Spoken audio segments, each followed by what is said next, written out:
just behind Ian right there, but that may change during the course of the game, Andy. The pairing between the two of them. Well, this is a classic example. Even though we're playing Villa here, and they're high up the pitch here, Martin, that's the danger. Bergkamp will drop off, and Righty is always going to look in there. And if you just watch, Bergkamp now knows that. And the ball's spreading through.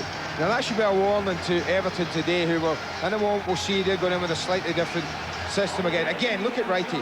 3 centre-backs are in line there, but he's not looking to come short to fetch it. He's looking in here, and that's exactly what Bergkamp delivers. And this time, he makes no mistake. And I think that's the thing to look for, but also, when Bergkamp gets in a scoring position, we saw it at Sunderland on Wednesday night, and we saw it against Tottenham here. This is a magnificent goal, and this is a real danger for Everton. 2 strikers in really good form. Well, it is an Everton debut for Klaus Thompson, who will operate in the centre of a midfield that still lacks Joe Parkinson and John Ebrell. But gradually, Joe Royle is getting his senior players back. And the long-term loss of Andy Hinchcliffe immediately covered by securing Terry Phelan from Chelsea. And of the 11, only Graham Stewart hasn't represented his country at full international level.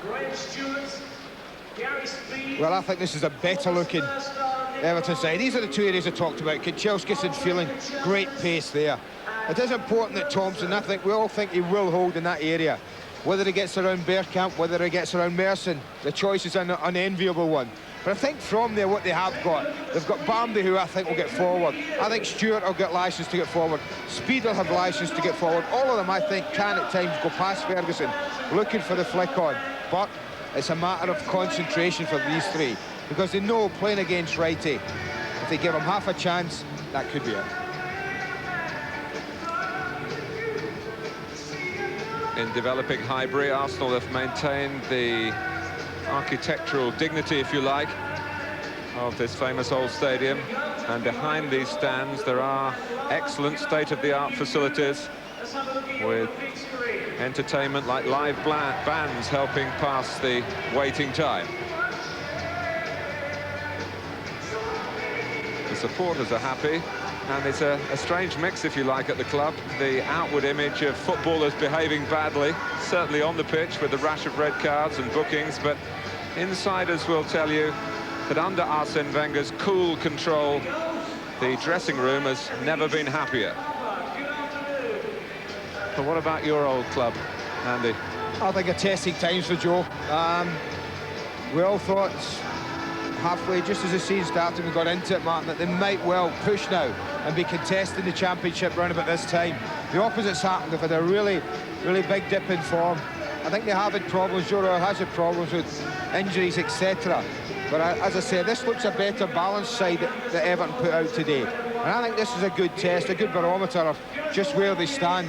It's important after 4 defeats in a row in the league that they arrest that slide. That's why I think this might be tight today, and Everton will be keeping it tight early on. Yes, in fact, it's the defending that he's been critical of. Joe Royle had conceded 11 goals in those 4 defeats.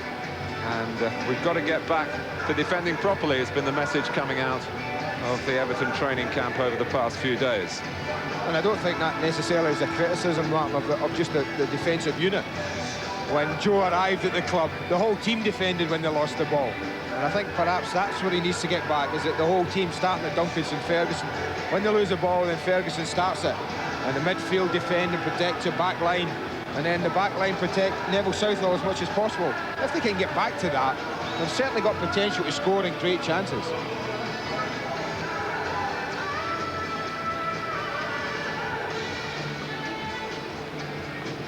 Everton do still have eyes on Europe, and you just wonder they might be a good bet for the FA Cup. A 4th round tie at home to Bradford City, and with all respect to Chris Kamara and his players, well, Joe Royle's team should move on and upwards in a competition that they won only 2 seasons ago.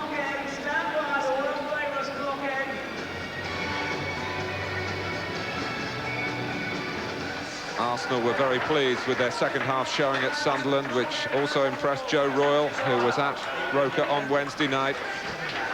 And now the extra ingredient of the man who's suffered so much during spells on the sidelines, especially when they're self-inflicted. Ian Wright bursting to be back. Everton still have half a dozen of the players who won here a year ago. But winning anywhere in the Premiership has suddenly become a problem for them.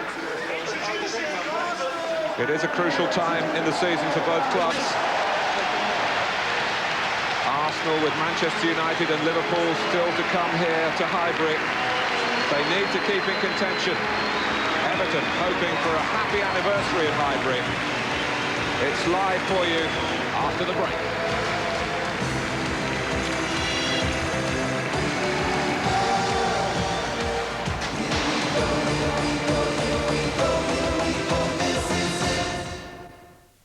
He leads a determined team, dreaded opponents on their day. Can Leeds cope with the Hammers? Ford Monday Night Football tomorrow at 7, Sky Sports 1.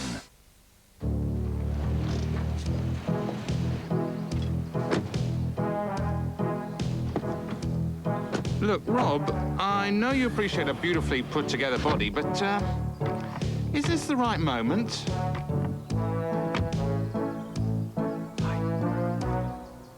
Ah, speck of dust. Brilliant recovery.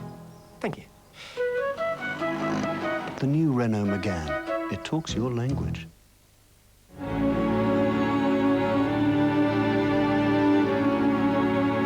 Pourquoi suis-je ici? Why am I here? Et pourquoi maintenant? And why now? When you're a star?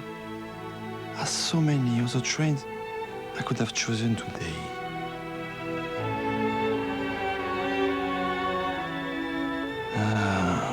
Before time, it's not the right time. Neither is it the right time after the time.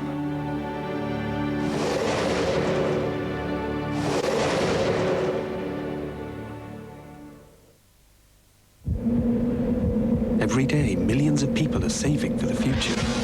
But some do better than others. Could Nationwide give you a better savings rate?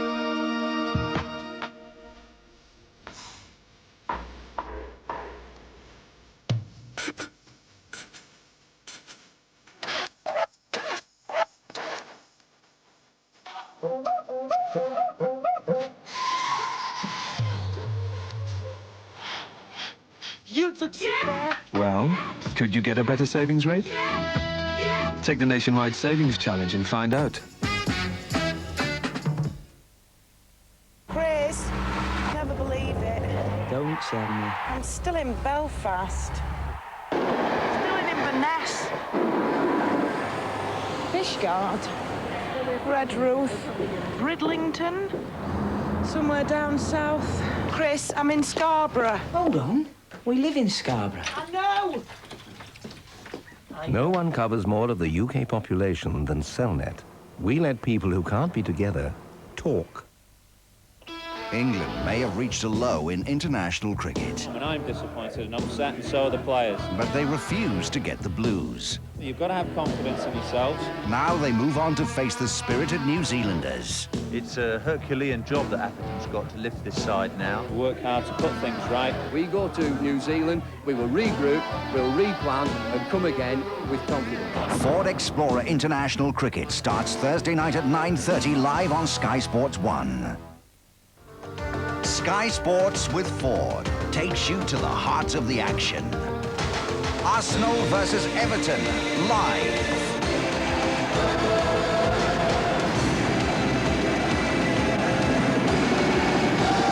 Ford Super Sunday. We've got action from the City Ground all afternoon, where it's Forest 0, Spurs 1 right now. Our live game is here at Highbury. Arsenal against Everton with Andy Gray and Martin Tyler. Thank you very much, Richard. Keith Bird from South Wales is the referee. After a misty start to the day in North London, visibility perfect at kick-off time. And Arsenal have a clear vision of what's required here. They've been dropping home points. Recent draws with Derby and with Aston Villa. And Everton similarly focused. They haven't taken a point in the Premiership since Christmas.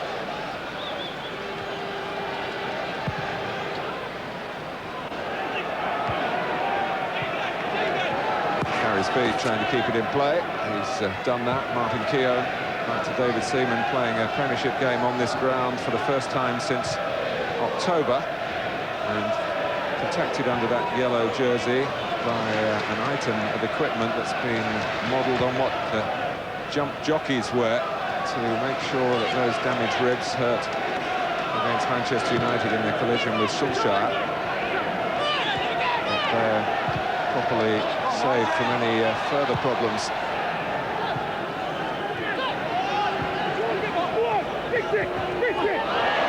Here. Park hitting a yard away from Unsworth.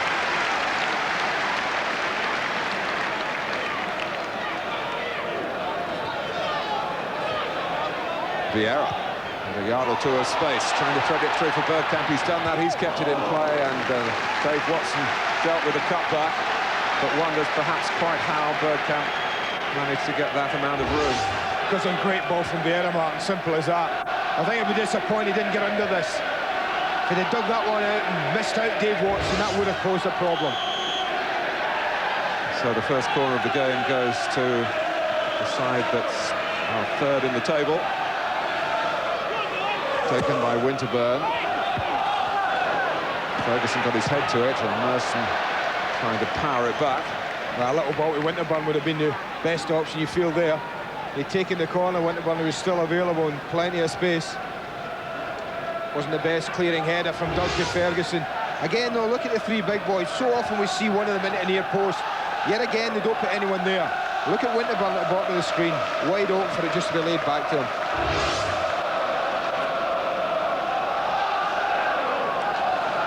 They've actually gone like for like, Martin, the setups, the systems. Bergkamp is playing way up top at the moment, as is Bambi with Ferguson. And they're both going free in midfield at the moment. Well, it's pretty much common practice in the Premiership these days. Unsworth in front of Wright, and steering it forward towards Ferguson, who's in pretty good form, with a goal in each of his last 2 games, 3 in the last 5. And matching that, of course, he's in pretty good physical condition, which has perhaps been his major problem. Here's the Dane and the debutant for Everton, Klaus Thompson. Arsenal forcing Everton all the way back to Southall.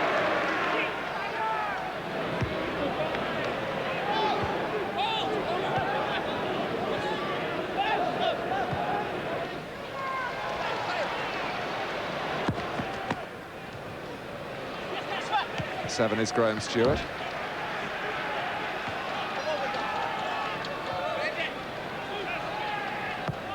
Bolt. I can't make any progress. Stewart taking it on for Everton. Unsworth.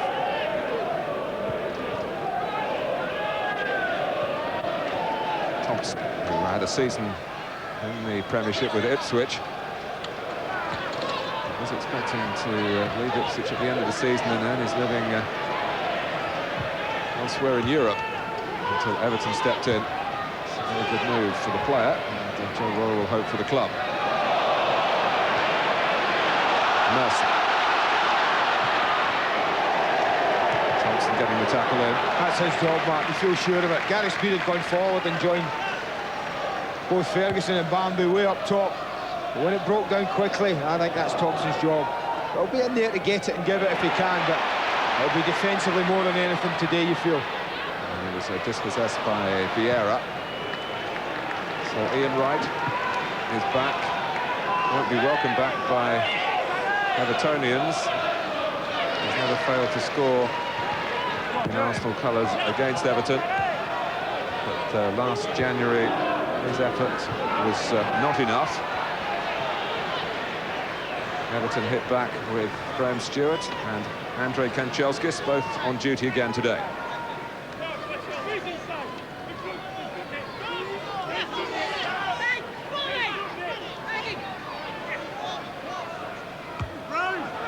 Bambi able to head on for Ferguson to chase, and Tony Adams has to knock it out.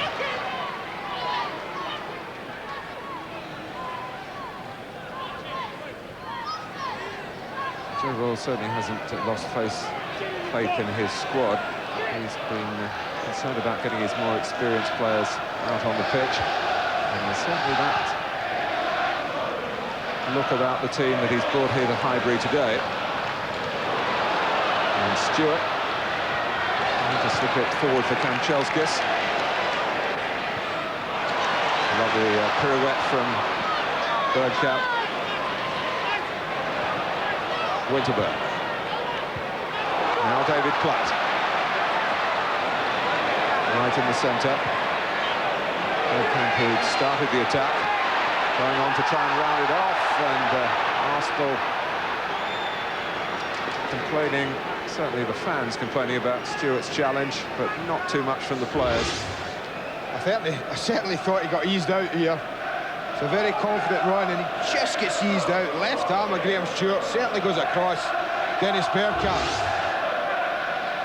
Not easy from where the referee was, but you can see why all the fans behind the goal certainly felt there was some justice in claiming for a penalty. Not much more than a questioning look from Bergkamp, who's probably a little bit wary of referees at the moment.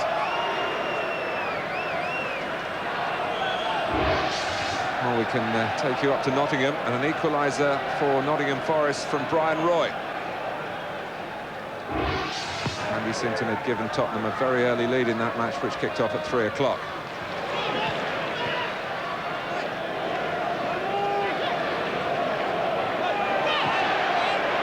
Here's Adams. Looking at Lupala, and Adams going on. Right can't involve the captain again, but he's eager to get into the fray.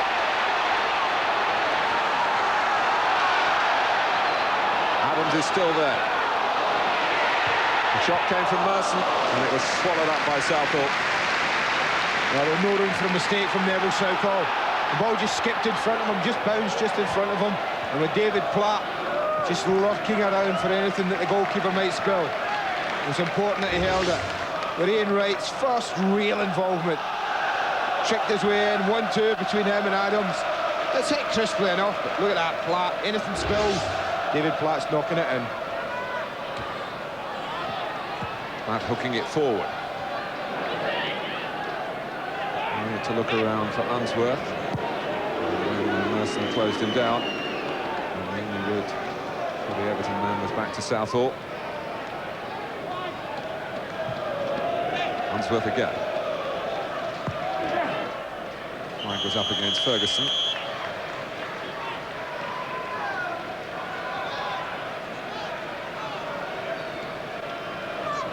Well, this is a very traditional football fixture. The two senior members of the top division, Arsenal, uninterrupted at the highest level since 1919. It's Everton's 43rd season in a row at this level, and it puts them second under that criterion of seniority. And certainly when Joe Royle took over, there were fears that the Premiership status was going to evaporate from Everton. They're still mid-table and looking upwards rather than downwards, but they've got to halt this run of defeats. And that will be their prime target today. I feel, Andy, they'd be happy to go back to Merseyside with a draw. Just something to stop us talking about successive defeats, 4 of them. Thompson.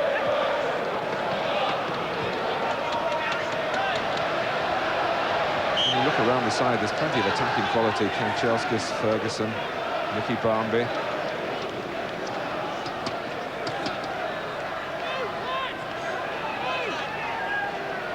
They're a little unlucky in the far side. That's what they're going to try and do, release side of Kanchelskis they're feeling.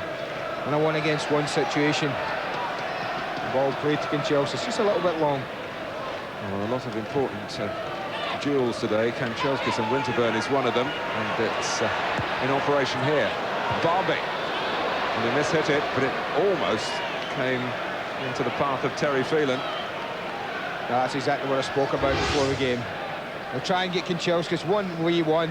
They'll feel pretty confident that he can produce and trouble Winterburn. Terry Phelan What is he, a couple of yards away from getting on the end of it? Well, Joe Royle moved very snappily. Our best wishes to Andy Hinchcliffe if he's watching. He's recently had his cruciate knee operation after a wonderful first half of the season that took him into the England side. And quickly things can change. When people talk about the rewards for professional footballers, they should also talk about the insecurities as well.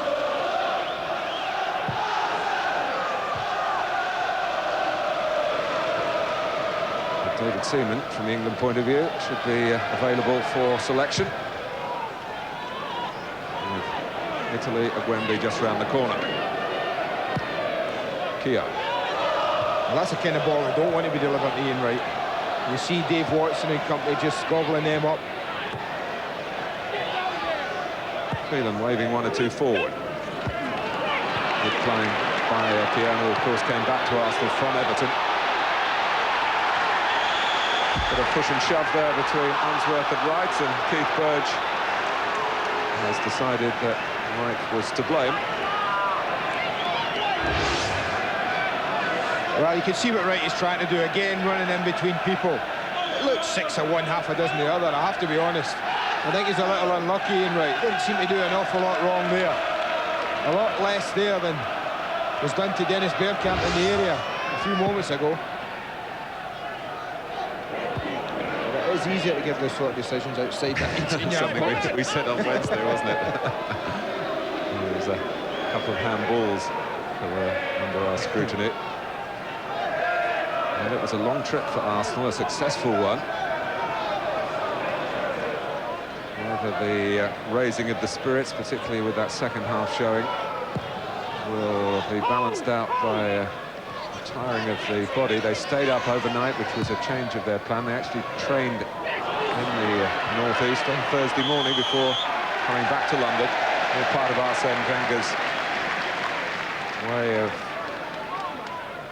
getting his side right, with a good appreciation of what's needed in the physiology. Also, although he speaks excellent English, I think he learnt one or two extra words in a verbal battle with Peter Reid during the course of the evening at Roker Park. By the end of the season, he'll be starting that sort of banter on the bench himself, I'm sure. Earl Barrett with the throw for Everton. 0-0 at Highbury. Neat work from Ferguson. Barrett. Kanchelskis. It was properly executed. Arsenal start with Martin Keogh here. Parler pushing on. Parler turning Phelan. Merson coming from deep and able to come onto the ball. Bergkamp. Vieira. Barnby getting back. Crowd tried to warn Patrick Vieira. Here's Steve Bold stepping in. Ricocheted away to the Everton right, and fortunately for the home side, Andrei Kanchelskis wasn't perhaps where one might have expected him to be, and he'd been tracked back to keep an eye defensively on Arsenal pushing on down their left. Could have been a quick break there, tailored for Kanchelskis. That's Wright looking for something special to announce his return. And he's also in danger, as I'm sure many of you are aware of, another suspension. He's got 18 disciplinary points, and if he gets to 21, there's another 2-game ban if that happens before the end of next month. Sorry, Andy, didn't give you the chance to talk about the effort at goal then. Pictures speak louder than words, man.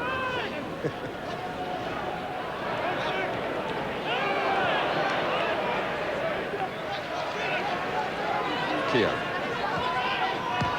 Well, I thought this would be tight. Certainly the opening 15 minutes are. The one thing I think that Arsenal have done better than Everton is that they've changed the play better. I always think when you play this system, you play it down the one side, it gets a bit narrow and gets a bit congested.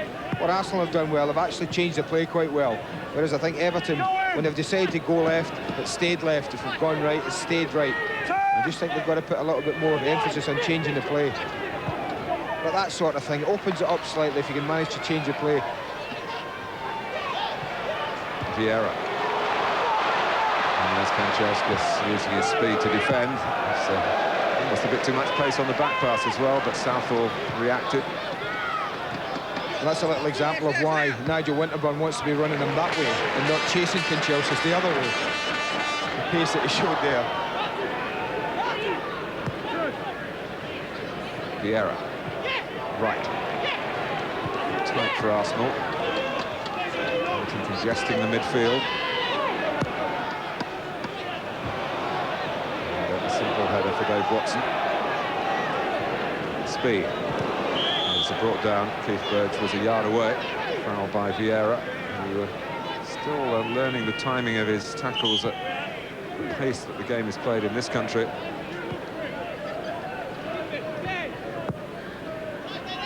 Stewart. Lifted over Vieira though. Right, Merson.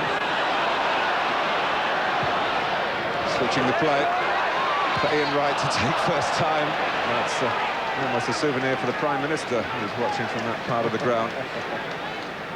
Nearly. Maybe that's what he had in mind. He has been out for 3 games. That's what you call a major football occasion we're bringing you today. It's a lovely ball from Merson. Again, it's a change of play, and that does create a little bit of space. He had options. Flat and Bergkamp wouldn't have been too happy with his choice. But when you score as many goals as that man does, you don't argue too often when he shoots at goal. Especially against Everton. Yeah. He's got 10 in 6 against today's opponents in Arsenal colours. Barmby.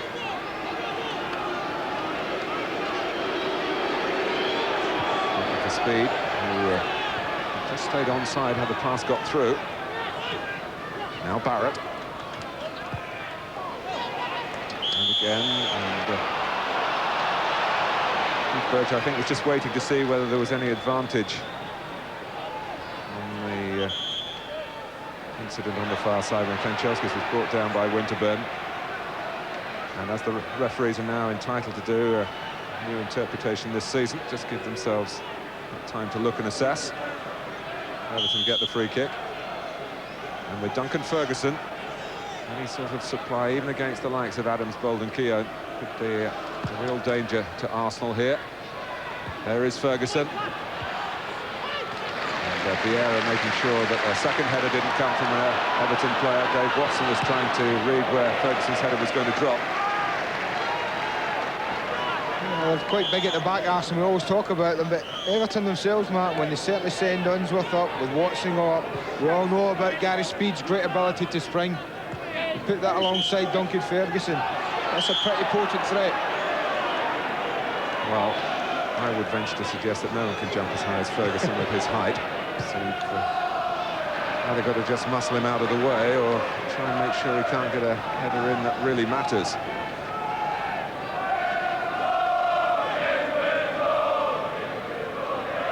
Neville Southall keeps on going. It's his 725th Everton game today.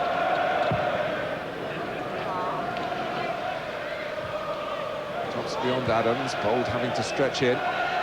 Flat, maybe taking a risk there to play it to Winterburn. With a lot of Everton players around, it ends with a shot from Speed. That was there to be hit, no doubt about that. Just sat in front of him nicely, Gary Speed. Big long clearance, he couldn't quite clear the lines.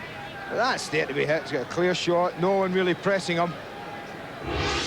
A little disappointed, didn't test the goalkeeper.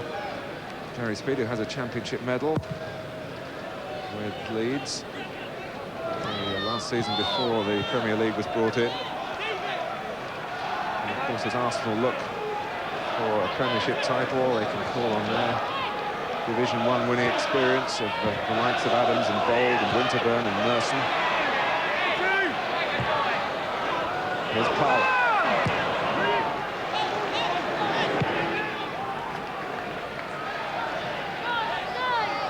Bold.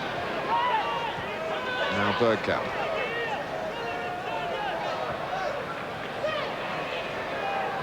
Right, setting off. Bergkamp looking for him and for Merson. Watson got in the way with something. Did well, the captain there, Dave Watson.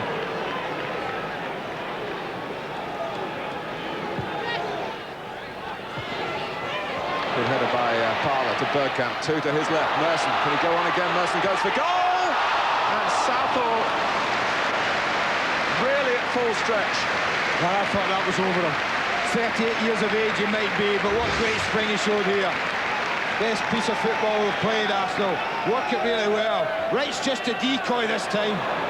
That attracts Barrett, and that allows Merson just to, well, take sight and think, well, I've done him, but you haven't.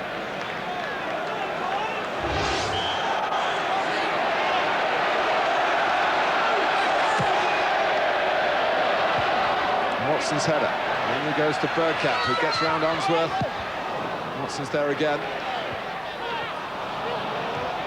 And Phelan smuggles it forward. This is Barmby. Seen off by Vieira. He covers the ground so easily with that long stride of his.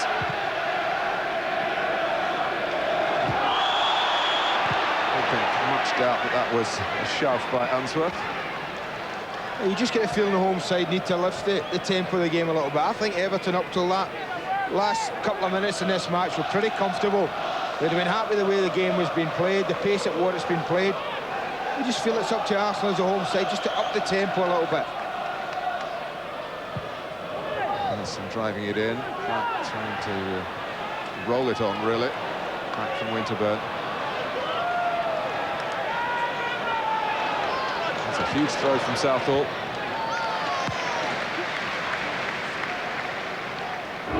Well, Stuart Pearce is really inspiring Nottingham Forest these days. They now have taken the lead, and it's a second for Brian Wright. They lead Tottenham by 2 goals to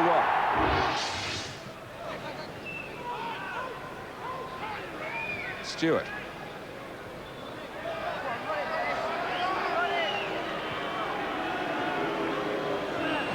Drops down towards the bottom of the table, just seems to find something extra. It's as tight down there as it is at the top.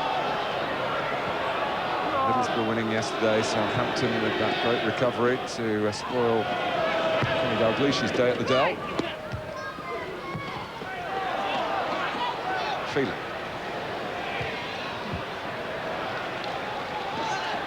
Now Barrett. Stewart supporting him. Further forward. There's Terry Phelan.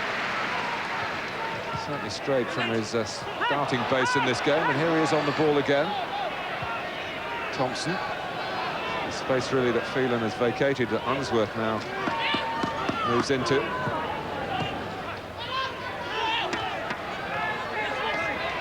Phelan again. Speed. Now Unsworth. Ferguson wanting the deep cross, and Unsworth trying to measure it for the Scottish striker.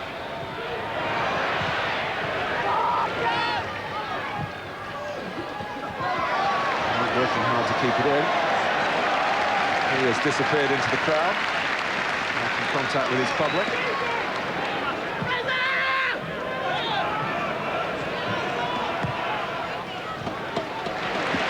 Bowl. Winterburn's gone herring forward again. Merson. Over Southall here, but Platt has done very well for Arsenal. Right, and he's put it straight at the goalkeeper. Well, he just didn't make it his. Platt did his job. The goalkeeper definitely called. Dave Watson just steps away from it. But what good thinking by the skipper. Not only did he step away, he made a beeline for the goal line. Got himself perched on that. Ferguson. Phelan, flag is up.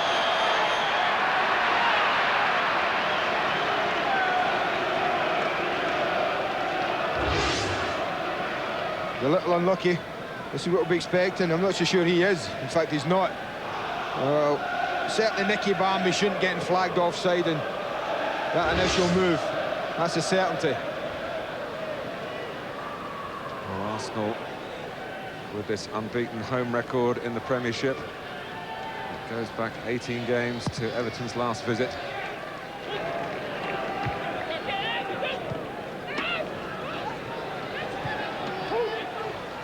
Ferguson. Very speed herring into the centre. Kanchelskis is there. Ferguson probably did have to delay it. Had he played the ball in, I'm not sure even the careering Kanchelskis would have been able to get there in time, but Duncan Ferguson has at least earned a corner for Everton. Just under 20 minutes to go to half-time, 0-0 at Highbury.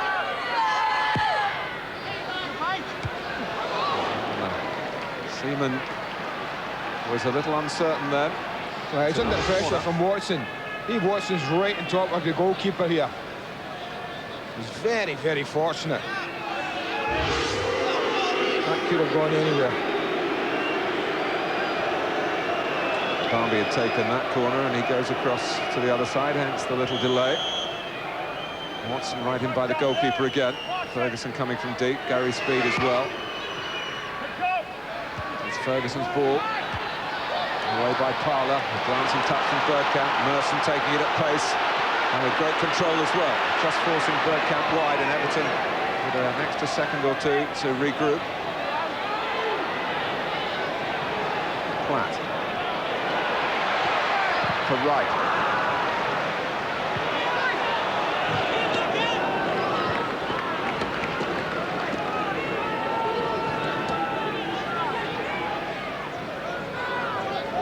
Now Vieira.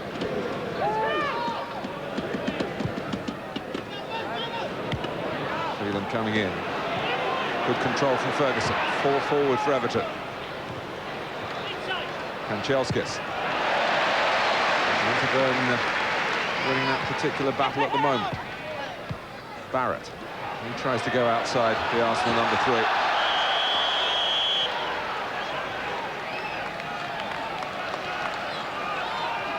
Well, Barrett happy to be back playing. He had a knee problem that just in the back of his mind was starting to worry him about his career. But he's been a regular this season.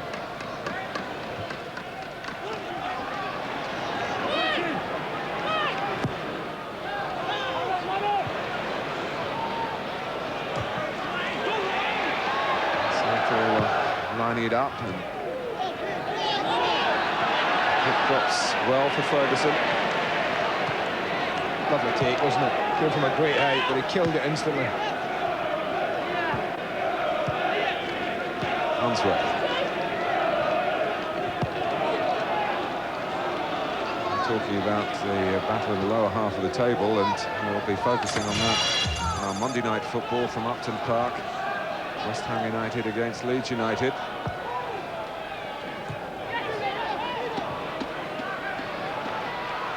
Stewart. Thought about maybe shooting, and then always was aware of Barrett advancing down the right. Bergkamp trying to get there before Watson, but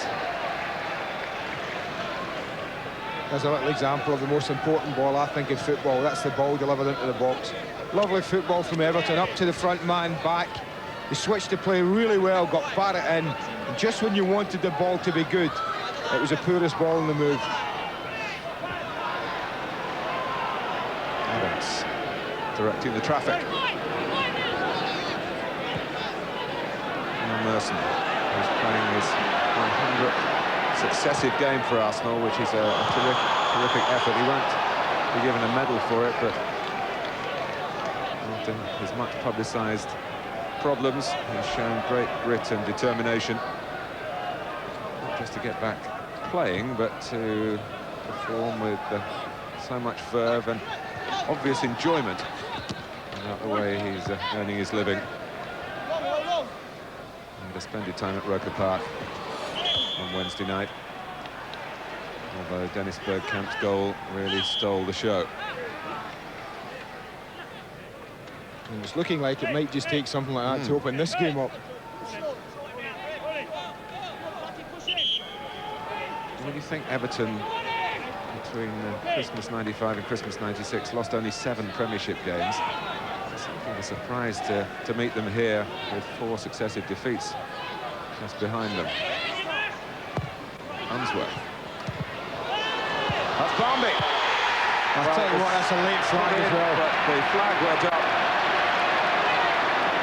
Barmby disputes it. And the assistant, Darren Spicer, says no goal.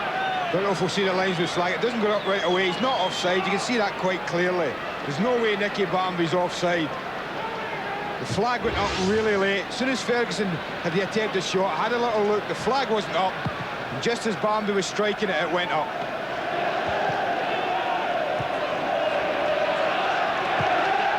Feel it. Ferguson, Bambi again. Stewart can't get there, Adams intercepted. Here's Barrett. Everton growing in stature though.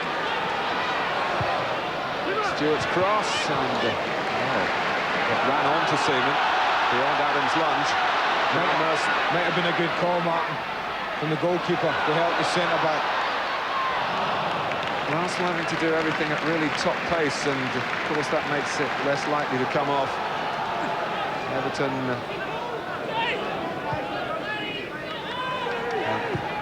frustrated them to this point, and then they themselves frustrated by a flag that ruled out a spectacular piece of striking from Nicky Bambi. It was a great finish, wasn't it? There's a strike. You can see Bambi's not offside. He just plays it then. It was a good yard onside.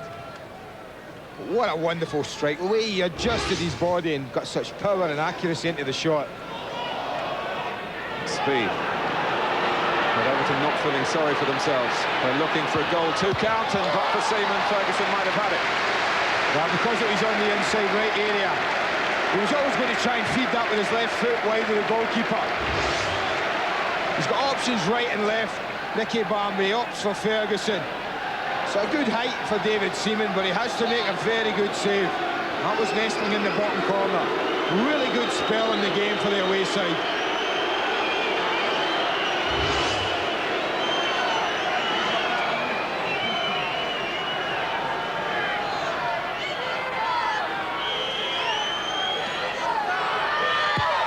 Bambi with the corner. And still well placed to defend at the near post.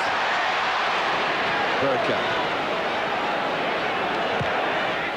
And the ball is aimed to right, who climbed to try and knock it back for Vieira. Might have been just trying to kid the referee that he could get a penalty then, but Ian Wright trying to play Duncan Ferguson here. He does well, right? He does his job. He wins the ball. And I think just as well that Terry Phelan had got back in. Yeah, he wins the ball, there isn't a doubt about that, but just loses his balance.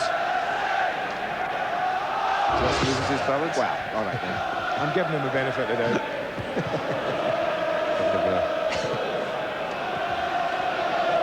Heavily accentuated fall, shall we say. That's a fine ball from Unsworth. Bambi taking up more and more threatening positions. Ferguson to volley, and Everton are looking more and more dangerous. Well, not bold. Adams and Keown get dragged beneath the ball there. Attracted to Ferguson, and that left Bambi in absolute acres. He hits this one really well. That's a more difficult chance. On his right side, having to volley it.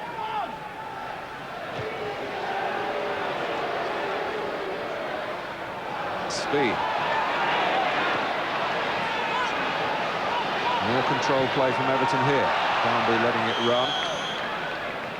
Maybe on a call from Kanchelskis.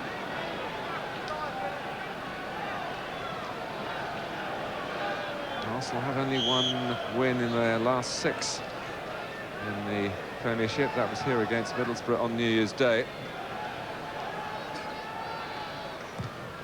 And at the moment, they're finding it hard going in front of their own fans.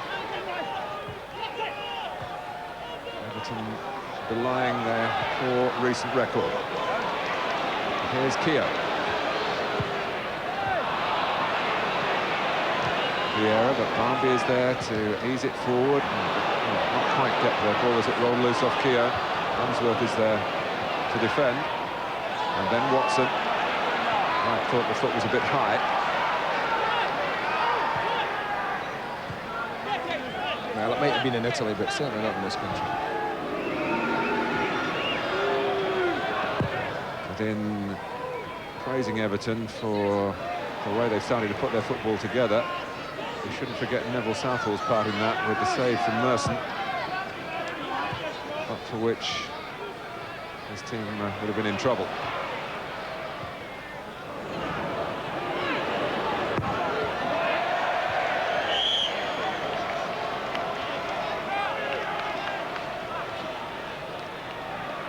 Arsenal haven't passed the ball as well as they can do.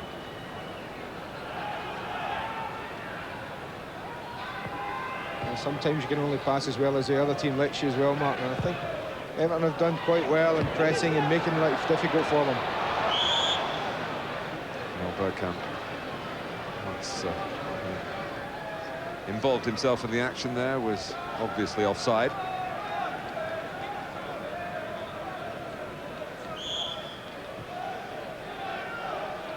Oh, it's pretty even, Stephen.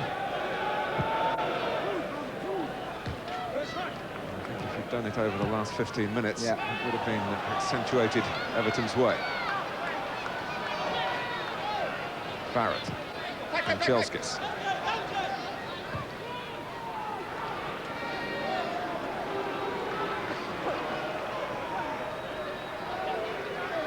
Everton do have a promising crop of young players, but Joe Royle has had to bring them in ahead of schedule over the last few weeks. Ferguson. That's a wonderful example of what you were talking about. I think he's just about the most difficult front man to cope with in the air. I can't think of anyone who jumps as high as him at 6'4" as well. This is why you just commit players forward, so you go and take a chance. And he's got two going onto the ball there. That's exactly what you'd want.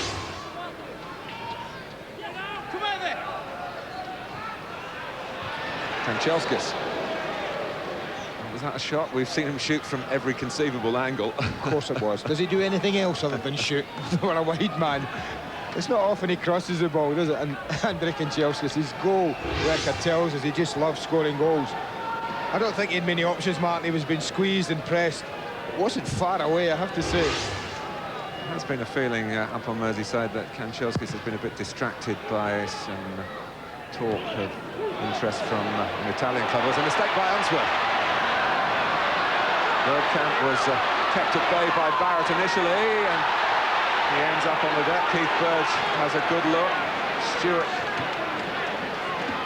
talks to the referee about maybe Bergkamp accentuating the fall. Well, Bergkamp did well initially, man, because he's got to muscle his way through here against El Barrett. He's really got to battle and fight, and he gets through. I think this time Graham Stewart does take the ball. I think he's a little unfair suggesting that Bergkamp's gone down deliberately, because you can see the contact after he's played the ball.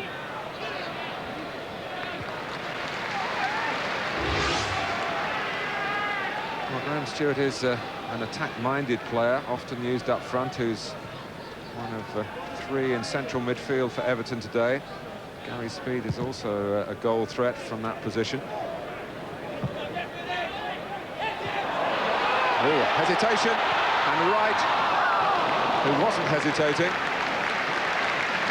couldn't put his customary stamp on the chance. Yeah, they just have a little look at each other, Unsworth and Phelan. Joe Royle would be more happy if they crashed into each other trying to clear this instead of stepping aside. Wasn't a great chance for Ian Wright, but it was a chance he shouldn't have had.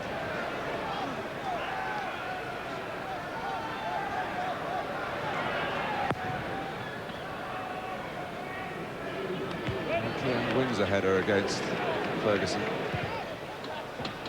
Back by Bergkamp. It was aimed at Steve Bold or beyond. Wasn't quite clear. Stewart and Barrett working the right flank for Everton. Barrett produced a better cross this time. Well, Gary Speed located it, so too did Seaman. Wright has a beautiful layup for Vieira. Thomas Thompson trying to get the tackle in, and he's done it. That's a pity. Vieira gave Merson just too much to do. But the play from goalkeeper to Wright to Vieira was a wonderful long throw and a wonderful cushion pass from Ian Wright. So alive to it. Watch it, just knocks it off in one. It wasn't a difficult pass for Vieira, plenty of space. But he gave Thompson the chance. And it was played against Merson, and although the assistant pointed for an Arsenal throw, the referee rightly overruled him. it's that type of pass, Andy, that went astray then that Arsenal have been a little wasteful of in this first half.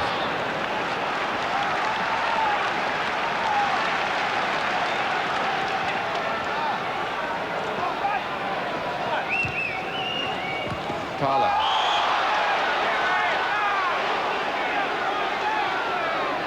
Bowled over by Barmby. Of course, may well be remembered by the Arsenal fan as a former Tottenham player. Since then, he's represented Middlesbrough and scored for Middlesbrough on his debut for that club in the opening fixture here last season. He should have scored today.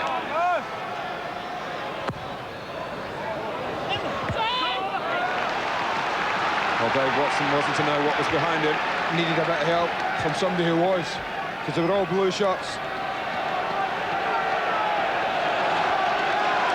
A little shout, "I'll leave it," would have helped their skipper. Well, this time Steve Bold makes his way to the near post. And Arsenal come up with the old routine. And it's Keown who would love a goal against one of his former clubs.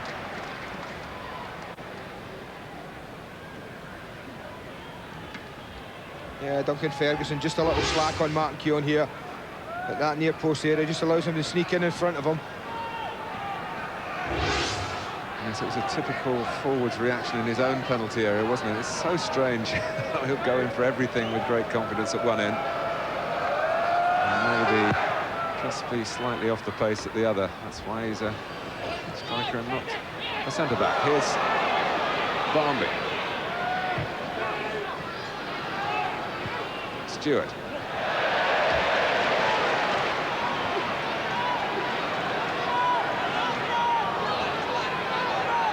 Everton certainly standing their corner here. I was just going to say, Martin, yeah, certainly of the two managers, Joe Royle would be at half-time, if it stays like this, the happier. He'll be unhappy the fact that there's goals been disallowed that should have stood. But I think in general, he'll be really, really pleased with the way his team have gone about the job that he set them today. For Arsene Wenger, he'll be looking for the kind of response he got at midweek at Roker Park.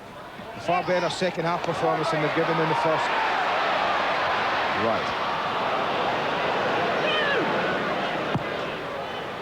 That's a speculative ball from Merson. At least it forces Phelan to play it out.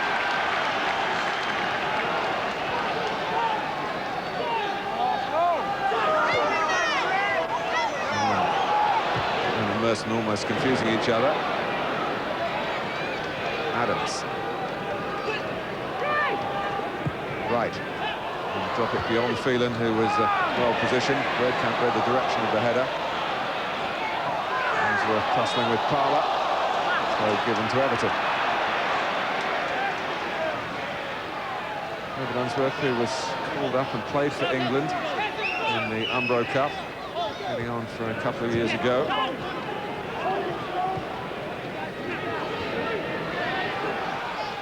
Bolt.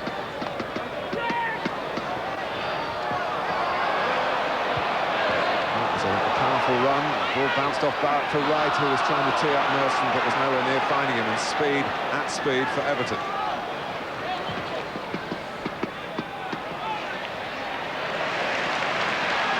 Good tracking back by Bergkamp. Platt wanting some movement, someone to dictate the direction of the pass. Flag has gone up against Wright. That was tight as well. El Barrett was coming from the far side round to try and cover. They've gone behind. You watch him go behind Dave Watson. I think he's probably right, the linesman, just here. It's a tight decision. If there was an error, you might be able to forgive Paul Vosper on that far side, because he was only told at 10:30 this morning that he was running the line at Highbury today. The original choice, Jerry Lee, pulled out with the flu.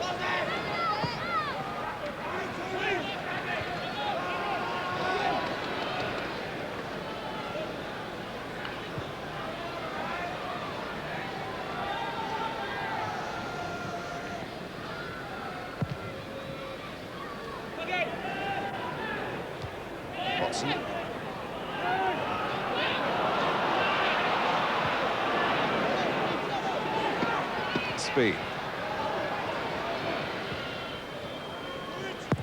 Oh, Seaman's kick was scuffed, but Fortunately for him, it went straight to Adams. A neat piece of play from the captain, put forward by Keown. But the Everton skipper was then penalised by Keith Burge for his challenge as we go into stoppage time. And Everton, who played well in this first half, don't want to let anything slip right at its very end. With Bergkamp, that might happen. Arsenal are going to get a corner. And it's resting with the referee. Exactly how much time there is to exploit this for the home side. Merson to take it. First half of few Arsenal chances. There's Thompson climbing very well. Everton will be pleased with most respects of their work in the first half, but very disappointed that Nick Barmby's excellent goal was ruled out. The assistant referee, Darren Spicer, said offside. It wasn't. And a scoreline that Everton will believe should have been 1-0 in their favour. It's only a goalless first half, but Joe Royle will have plenty to build on for the second half. At half-time at Highbury, it is 0-0.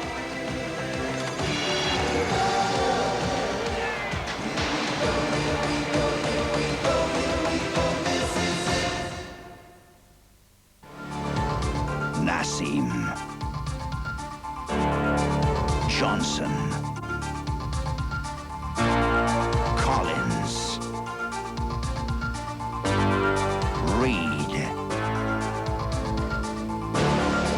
Night of the Champions, the pay-per-view event, coming soon to Sky Box Office. Plus, as part of this Sky Box Office event, Lewis v. McCall.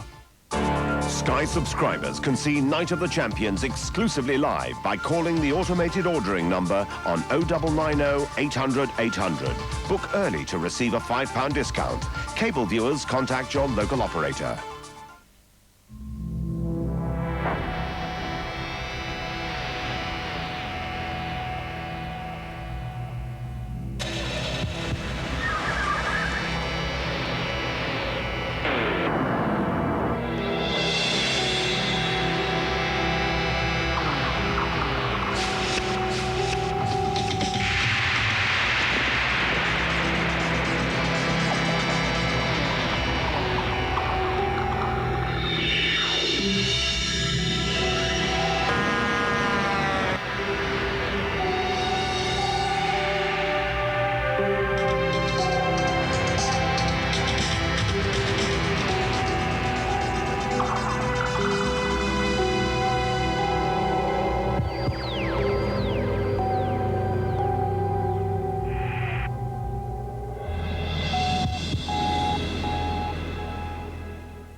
When I got rid of my grey hair, I wanted a natural look. So I didn't take any chances. I used a sure thing for a natural look called Just for Men. Apply Just for Men and in 5 minutes rinse. Especially timed to blend away grey, bring back your natural look and condition hair. It's a sure thing. Just for Men, a sure thing for a natural look. Men, is grey hair in your moustache making you look too old? You need Just for Men gel. Brush in, rinse out. Grey's gone in just 5 minutes. When was the last time you saw something really amazing?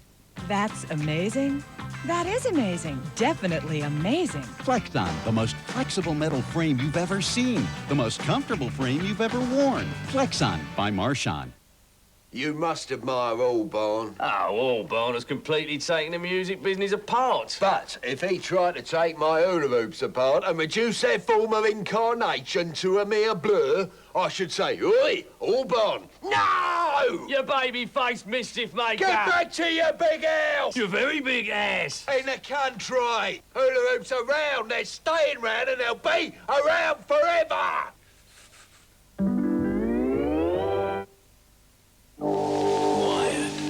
The brother's gonna work it out. 35 new directions in dance.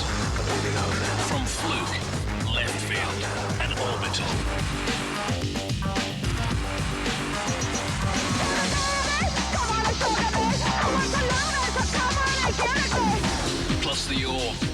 Bell Brothers and Underworld.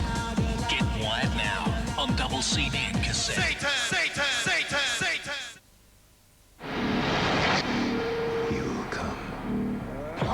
You will fall before him. Listen. You will listen to what he has to say.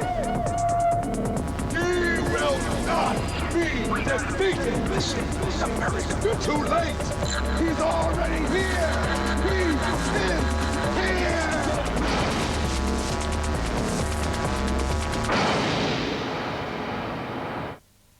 There is a roundup of the usual suspects. I work for Kaiser Soze. Nobody ever believed he was real. They can all go to hell. Who's Kaiser Soze? But then hell can come to you. One day's work. Very dangerous. This is bad.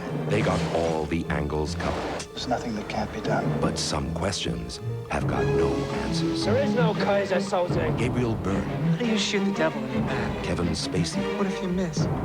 The Oscar-winning The Usual Suspects coming soon to the Movie Channel.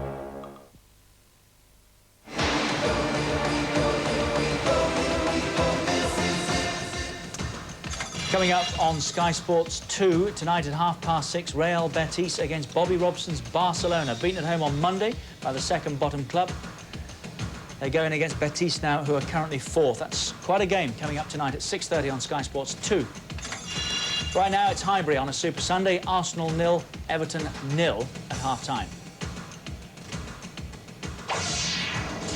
The rest of those facts: 9 attempts from the Gunners, on target with 3, 5 from Everton, on target with 2. Nicky Barmby will feel particularly hard done by at half-time. We'll have a look at that again in a moment. Just 6 offside decisions, one of them crucial, because it went against Barmby. And the action areas, dominated by Arsenal, but Everton had a good 10-15 minute spell there, leading into half-time. Possession, Arsenal's just.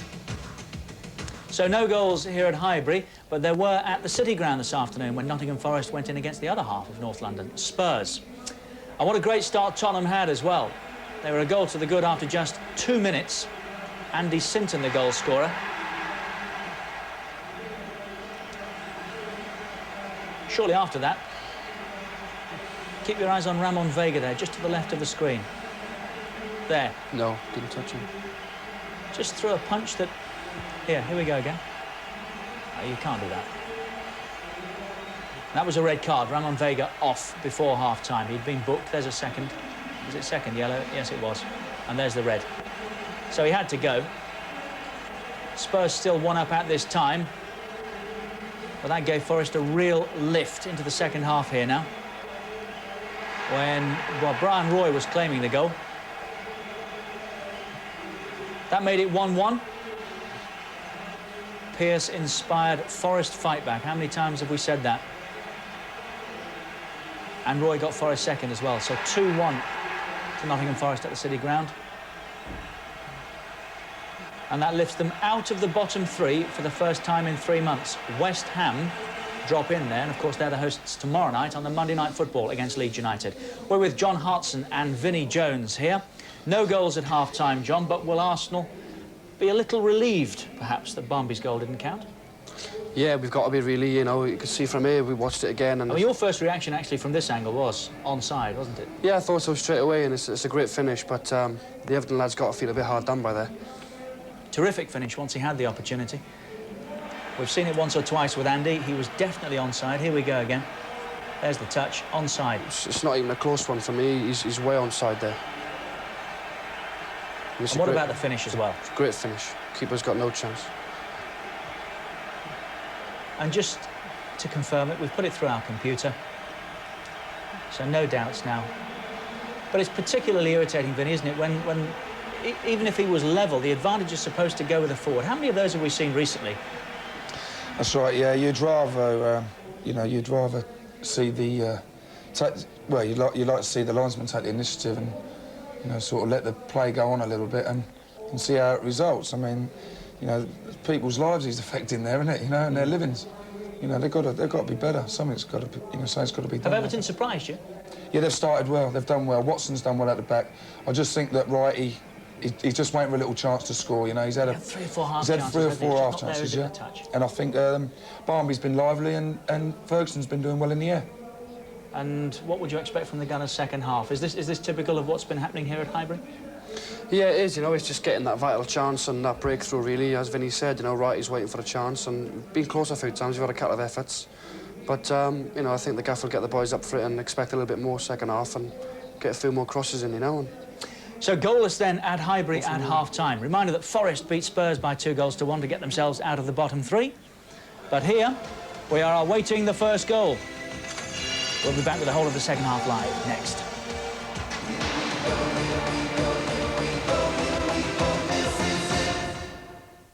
It's a talented lineup that extends Super Sunday into the evening on Sky One. At 5:30, we're in search of adventure on Walker's World. At 6... Hello. I have misplaced my pen. Sky One's the only place to see new episodes of The Simpsons. And at 7... There is a story here that might interest you. Oh, no. The shock of knowing your own future in Early Edition. At 8... Jimmy? Lost Youth in the New Adventures of Superman. Then at 9, the most frightening episode so far. A brand new series of The X-Files. And at 10, from the creator of The X-Files. Somewhere out here is a bomb. And we got about 3 hours to find it. Millennium. That's the new Super Sunday lineup tonight on Sky One. No matter how smart you are, there's no way of knowing what's going to happen over the next 3 years.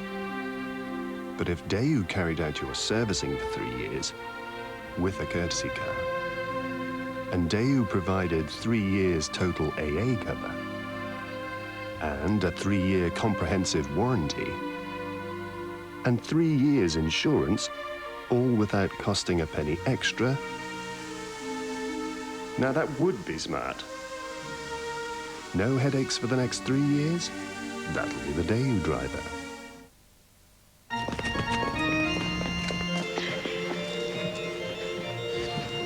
Excuse me, Sir Brown. Got the present, sir? Of course, Bob. Enough in the whip round, then? £75 and 14p. 14p? You put that in?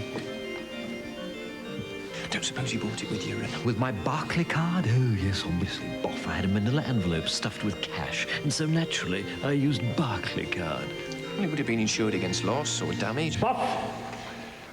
This is the wedding of the daughter of the head of MI7. There are 4 men on the roof, 2 in the choir, and the vicar has no previous convictions. I think that's ample insurance for a China teapot.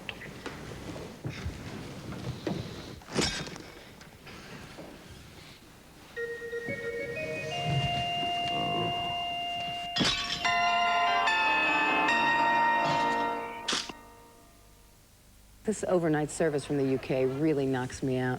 Millie, the stripes, the stripes. Clients just change their mind. It's purple! Overnight. I got travel insurance from the post office back home. I got it while I was picking up my traveller's checks, so I'm fully covered. I grow pineapples. I turn them into chunks. I sell them all over Europe. As for my invoices, I get the Royal Mail to send them from London to all my customers in one big chunk. The post office, winning people over all over the world. Slade, their greatest hits. Out now on CD and cassette.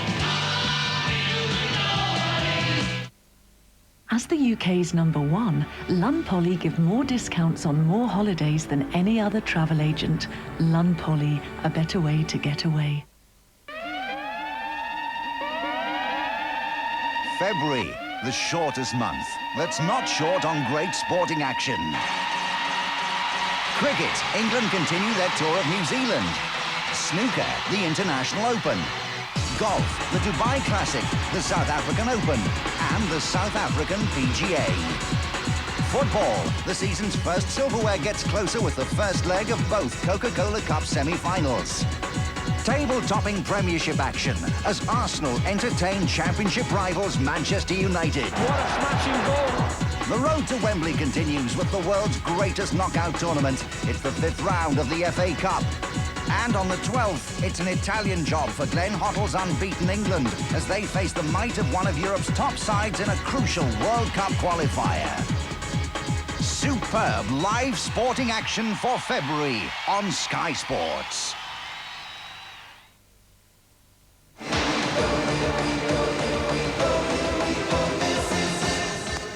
There's World Championship Boxing coming up next month. Prince Naseem Hamed looking for his second title when he meets the IBF champion Tom Johnson. And Lennox Lewis will be hoping to regain his heavyweight crown when he meets Oliver McCall. There'll be 5 world title fights in all over 2 nights on Sky Box Office. For more information on this special pay-per-view event, call 0990 800 888. 0990 800 888. Right now on a Super Sunday, Arsenal against Everton. We await our first goal here. At the City Ground a little earlier, Nottingham Forest beat Spurs by 2-1.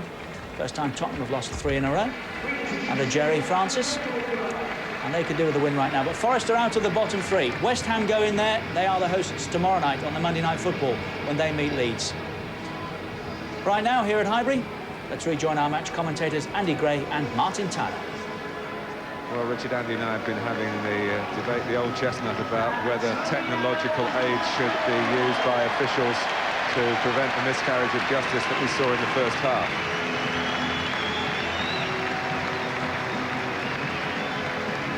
Now, Arsenal, and this is big news, Lee Dixon is on as a substitute, and it's the number 8 board being held by the 4th official, Steve Dunn.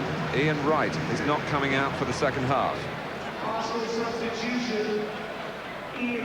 That can only be for an injury, Martin. Surely they wouldn't take off Ian Wright.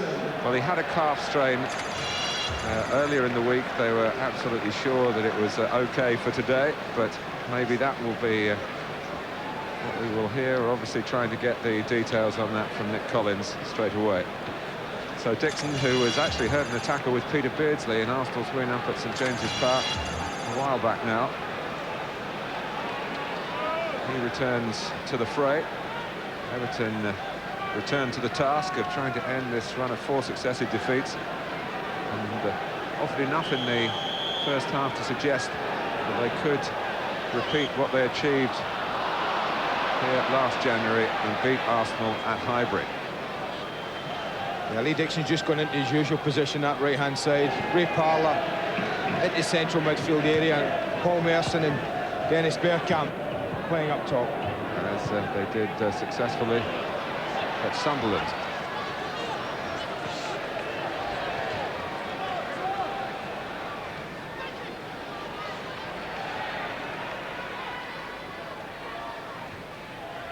Dixon involved straight away. Here's Winterburn.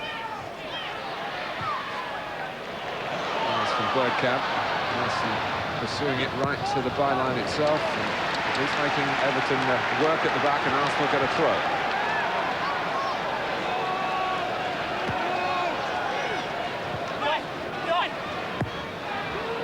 Winterburn making a very late run, and he caught Kanchelskis out. If the ball had been a little bit better, could have been something on for Nigel Winterburn then. There might still be for Arsenal with Vieira. It's a corner. Well, it started brightly, Arsenal. As if Arsene Wenger had 1 or 2 words to say about the first half performance. A little power between Adams and Bold and Keown.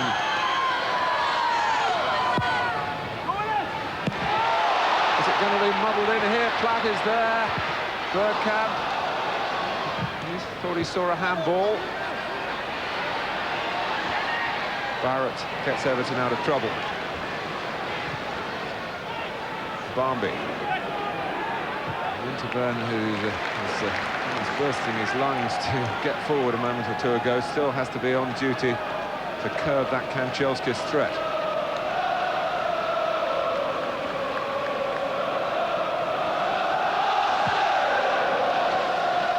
Parlour, now a midfield man. This is his natural position. Winterburn.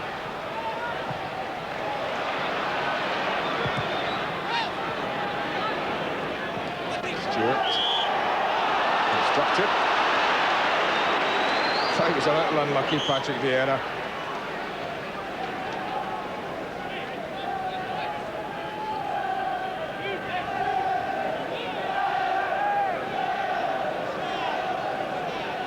Brownby leaving it. Watson having a good look, but you'd expect it to go towards Duncan Ferguson. That's why. This is a matter of getting it right from the knock-on. Bergkamp's got it to the right here, to Merson. Not trying to get there. It was Dixon trying to get there. Energy to burn.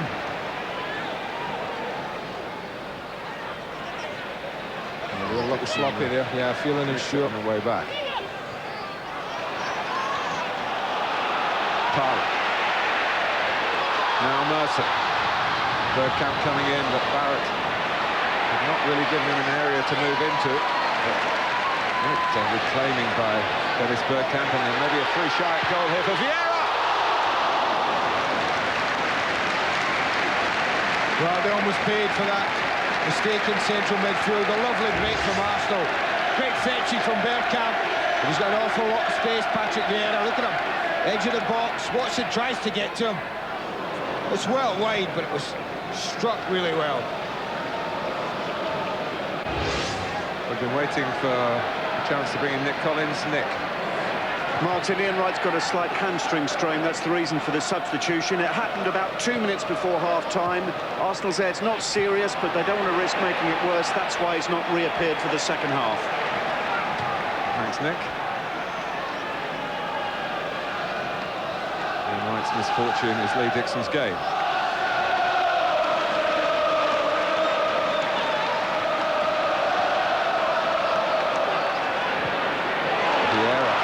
Winterburn motoring again. Right beginning to the second half.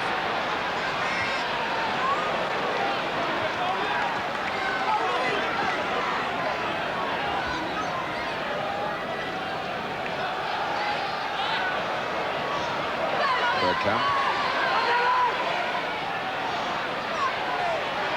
Well, it took two to stop him.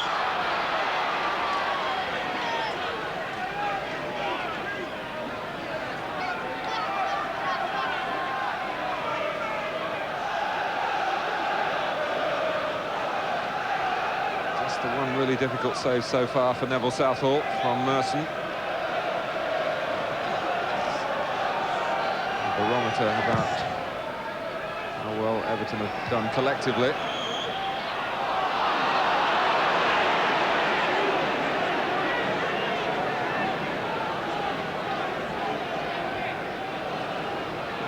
Thompson.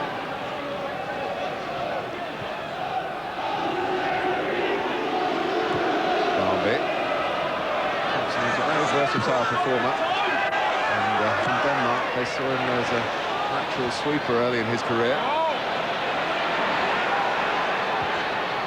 Unswept. Well, you could see what was in his mind.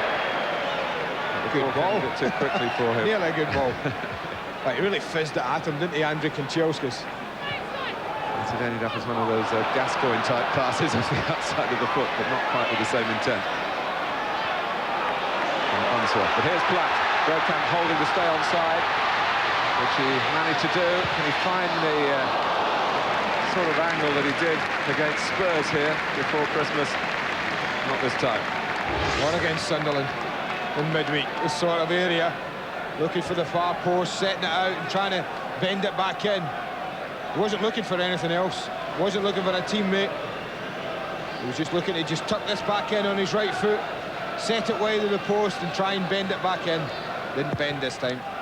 Well, can he be the difference between the two sides, which look so well matched on the evidence so far?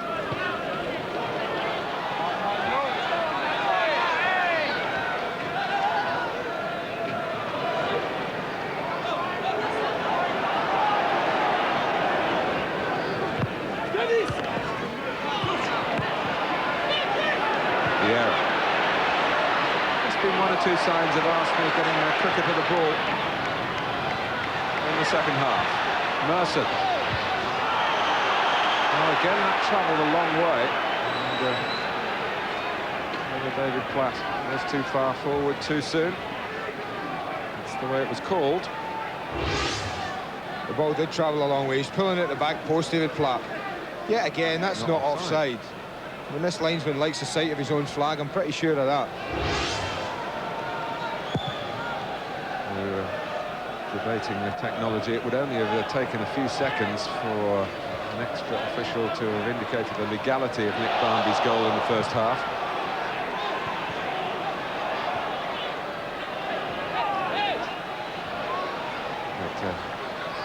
Blatter, the General Secretary of FIFA, saying that there will be no, as long as he's in charge, there will be no technological aid for officials. The human factor is all part and parcel of the game, and many will support that view.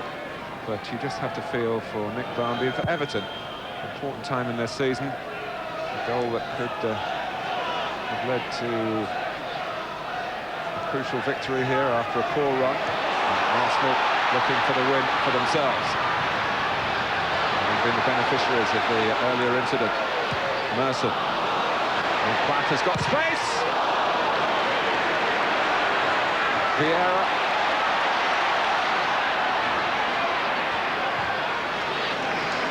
Haven't quite looked as coordinated Everton since the break. And Bold trying to unhinge them here with Platt's help.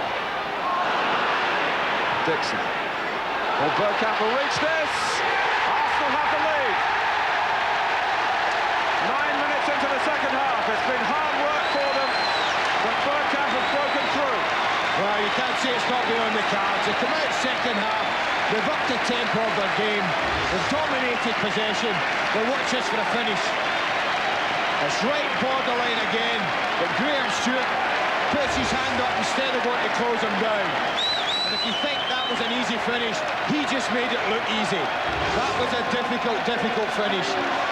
No power, just cushioned it inside of the foot, guided it wide of Southall. That's a brilliant finish. It was stroked into the back of the net by this artist of a footballer.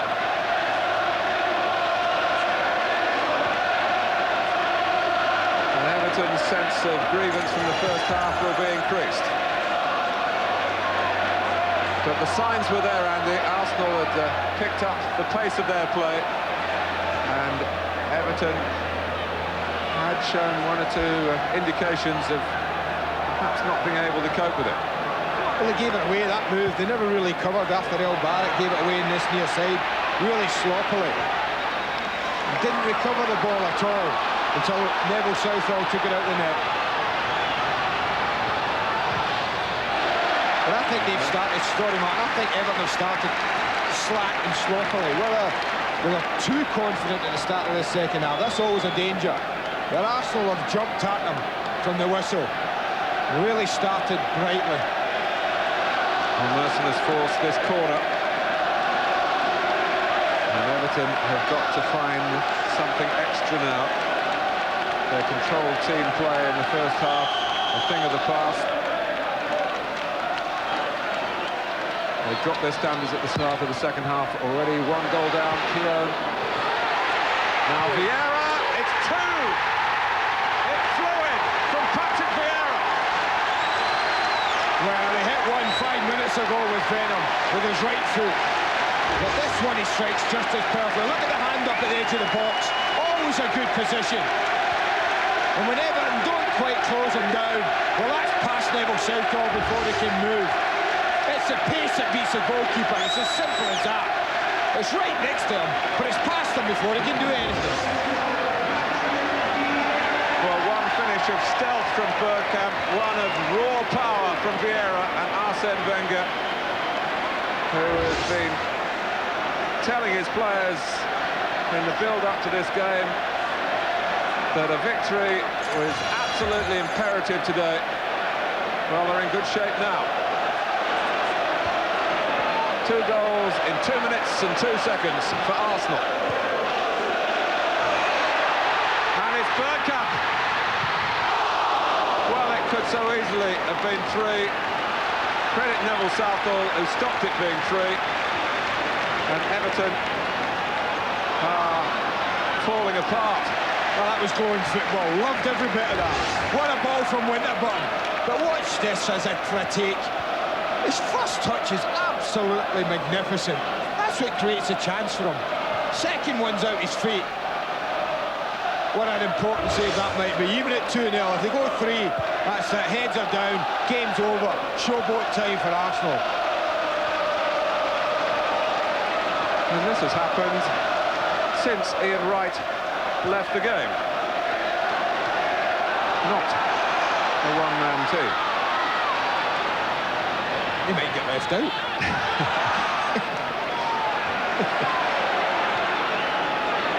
Bold.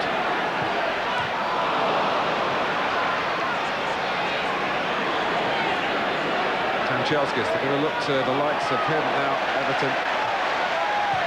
International pedigree in attack. Well, Bergkamp for me, Martin, is just getting better and better as this season's gone on. I think he's grown in stature, grown in confidence. Apart from that. But you see what he's trying to do. Always got a picture, always knows ahead of what he's going to do. You can see that picture. He's playing with such confidence. Well, let's just dampen the enthusiasm for Arsenal for a moment to remind you that Bergkamp's got a 3-game suspension coming up. Ian Wright, well, it might not keep him out for too long. Ferguson going in, it's the one back for Everton here. And Ferguson was looking for Keown as he came down, and again, and Keith Burge was caught up with the incident. And whether he saw it right from the start, I'm not sure. But Duncan Ferguson is going to get at least a yellow card on a ground where he was sent off a couple of years ago. Well, they came together, it's as simple as that, Martin. I think he took exception to this challenge. Keown does well, but I think Ferguson felt that he was pulled back, he was impeded, but as they get up from there, the ball was cleared. Yeah, I don't think any contact was made, but just watch again if we didn't quite see it. But they just came together more or less chest to chest. There was no more than that. No, I was worried about the first incident when the foot went down. I think it was after that, the second one, that the referee spotted. And that's why the card came out. Speed. Well, they just need to clear their heads now, Everton. Just got to steady the ship, stop the rot. Well, Arsenal scored 2 in quick succession. Can be done by both teams. Barnby.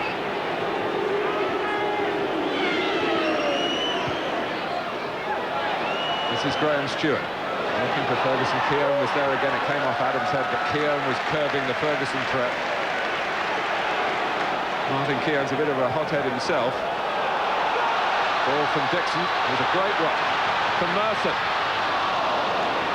The Southpaw's got to be sure-footed here, and he was. I always tell you, he could have been an outfield player in the pro game.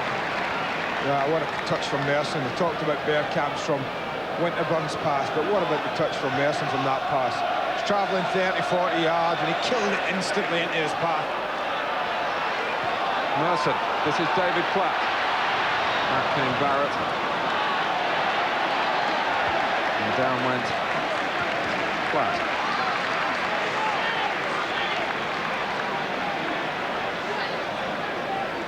Well, the touch from Merson was absolutely first class. Look at that one, when he controlled the pass, you can see when he's trying to feed Bergkamp in. His touch from the pass was wonderful.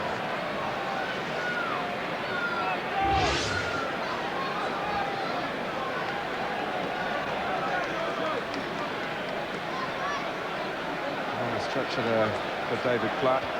Let's hope that that's just a precaution.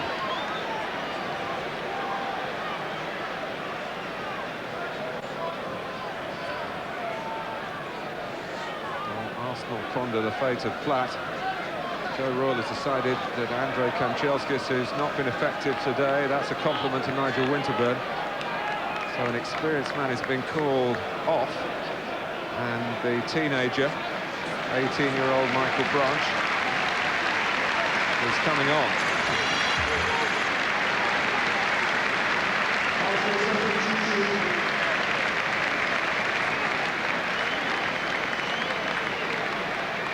Well, David Platt hasn't had much fortune since he's come to Arsenal, back to the English game from Italy with injuries.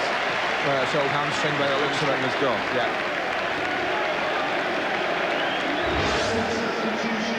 Well, Stephen Hughes certainly showed his pedigree when he played the full 90 minutes and scored at Sunderland in midweek. So it's a second change for Arsene Wenger. Dixon came on at half-time. Hughes now for Platt. That's pretty much like for like in the centre of midfield. Vieira getting some different company. Parlour to his right, Hughes now to the left.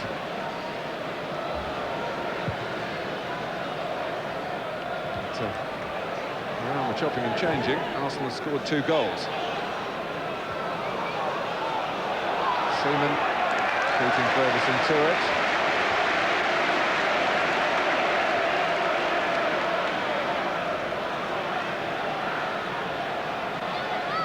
Winterburn just flexing muscle as well down in front of us as the play goes on the other side of the pitch. Again, he's feeling that hamstring area.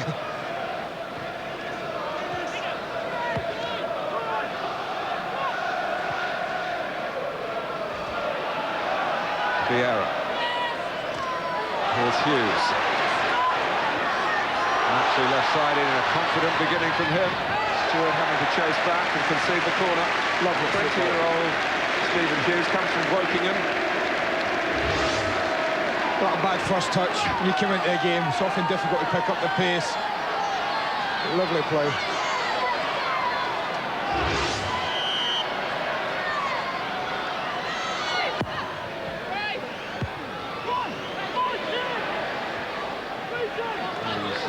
Steering it back towards Vieira. Getting the ball into his feet as well. Merson. Ferguson coming out, he's got to be careful. Having already picked up a yellow card. Winterburn. Bergkamp, beautifully done for Hughes. Getting away from speed. And then looking to cross. There might have been another one in the offing, because Arsenal had Steve Bold in the centre. It wasn't a great header from David Unsworth, I have to say. Clearing header. I think he was happy that Dave Watson was able to clear it.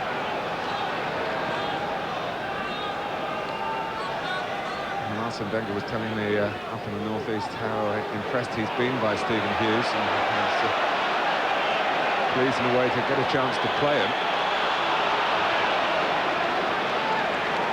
Everton have got a free kick here, earned by Stewart.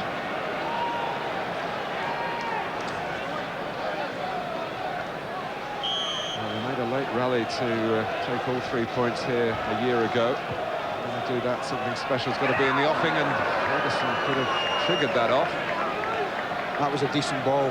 And if you're delivering a free kick, it's just about the perfect place. It's in front of both Watson and Ferguson. They're both trying to get there. Only needed a slight touch.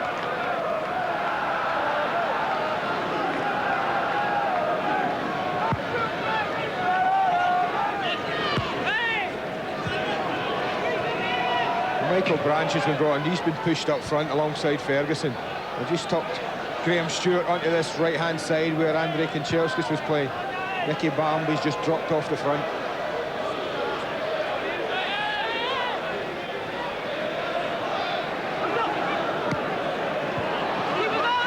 Having to chase his own flick.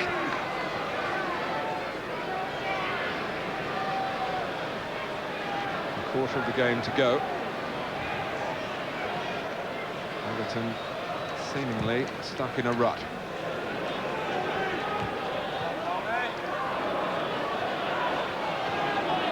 Barrett. Bambi on ball by Vieira.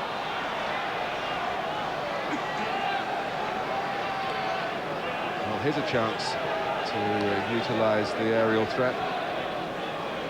Ferguson just picking himself up, having adjusted a bootlace. Starting pretty central, just drifting deeper now. And he goes! Well, the threat's there. We talked about it often enough in this match. But it's there for all to see. It's a great ball in. Fed in really well. All Steve Bowl can do is just try and stop him getting a clear header. He can't do that. Fortunately for David Seaman, Straight at him.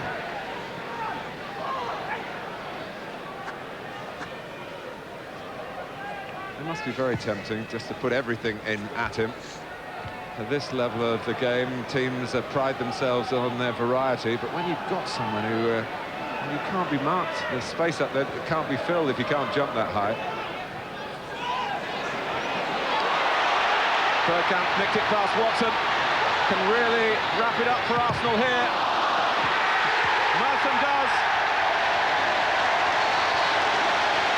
Well, when it's going for you, it's going for you. He commits suicide. David Unsworth passing into his fellow centre-back, was never reaching him. And once Bergkamp was away, Unsworth was never catching him. Look how quickly Bergkamp reacts. That's a suicide ball. You're 2-0 down. But watch this for luck. Keeper does his job. And anything can come straight back off Bergkamp, straight into Merson's path. And that is game, set, and match. I must name Southall. He does everything, but can do nothing there. Well, Liverpool did it in the second half to Aston Villa yesterday, and Arsenal have come up with a very similar story here at Highbury today. To stay very much in the chase. They've been better, Mark. It's as simple as that. I have to say, I can't disagree with the scoreline at the moment. Apart from that Nicky Bambi goal first half, Arsenal have been well worth 3 goals second half. And then the far better side, if Everton are not careful, there could be one or two more here. Bergkamp. And he was looking for the player who made up the ground, Tony Adams.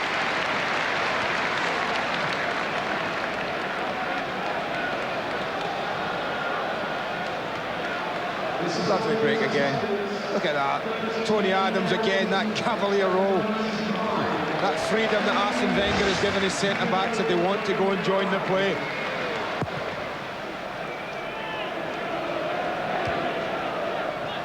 Parlour, beautifully done. Merson. Bergkamp, great play from Arsenal. Bergkamp again. Parlour, can he reach it? Not quite. But we spoke at the start, Andy, about the shortcomings of Everton defensively in the bad run of the 4 straight defeats. And the first goal seems to have opened the floodgates again here. That would worry Joe Royle. Right, and the fact that at 1-0 that they didn't steady it, and clear their heads and come back and get into the game. They conceded 2 very, very quick goals. And to be fair, could have been more.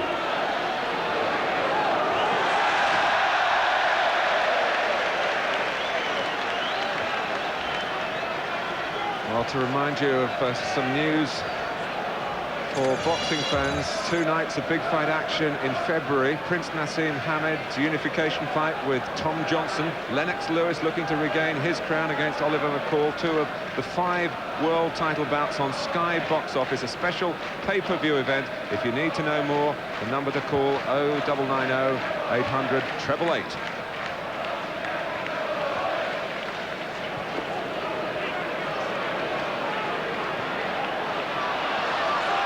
Winterberg.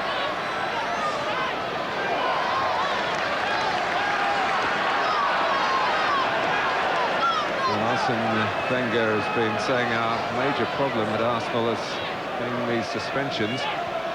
A couple of injuries collected in the heat of the battle today. But what a performance Arsenal putting on in the second half. Revelling in maybe the major example set by Bergkamp, but the 2 of them teasing and taunting Everton Football Club. So difficult to cope with, people who are prepared to run at you, but not only that, run at you at pace with the ball totally under control. This is Tony Adams climbing, but Miles Thompson diverted it away. Retrieved by Dixon. Doesn't need to put it in straight away. Parlour. Looking for some progress here against Barnby. Dixon. Everton found wanting again. So Gary Speed stuck out a leg.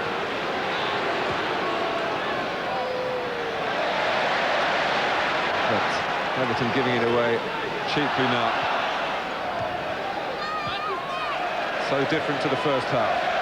And they really stood up and were counted, and when, let me remind you, they should have taken the lead. The goal was properly disallowed. But the Olays for Arsenal now. Hughes. Bergkamp given offside. Well, I said if they get the third, it was showboat time. That's what we're getting now. Pass, pass, pass, pass. Even that's not offside. Linesman gets it wrong yet again.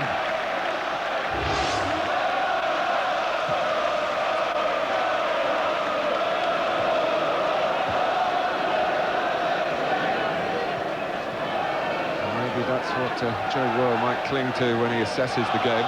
The effects of that goal not being given. Certainly may have made a difference, Mark. To go in at half-time 1-up would have been a huge boost to Everton. But I have to say that I think this second-half performance from Arsenal has been very, very impressive. I think people at Anfield and Old Trafford, I think too, would have been so impressed. Well, as you might have guessed, we're hearing that it's a serious hamstring pull for David Platt. I have to Some say, big games to come here, and we'll be bringing them to you on Sky Sports. Manchester United in mid-February, and then Wimbledon, who often do well here at Highbury. Almost brought a ladder with him that time, Keogh. Speed. This is Michael Branch. good run from the youngster. Gave Speed a target. As soon as he loses it here, then he's off across the face of Tony Adams. Difficult to turn and get pace in the shot.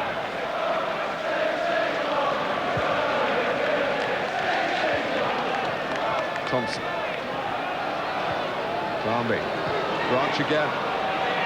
Turning Keogh. And arriving on the scene with those long legs this time was Ferguson, stretching one of them to make contact. Again, the ball flew straight at Seaman. Amazing work from the goalkeeper. Twice in a matter of seconds, but not giving him difficult saves to make.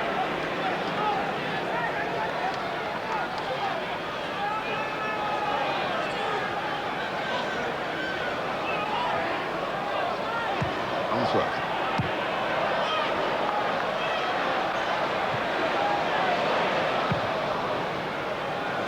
Man of the match phone number for you. 0891 111101. So many phone numbers today. Bring a pencil and pad with you when you watch us next time.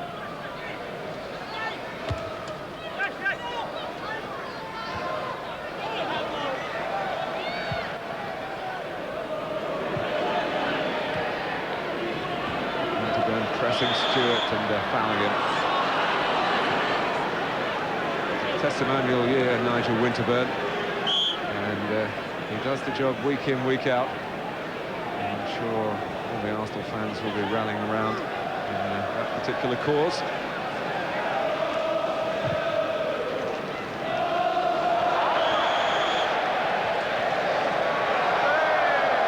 Looking very frustrated, Everton now. Well, there must be. 2 goals in, what, 2 minutes, 2 seconds, you said. Huge blow.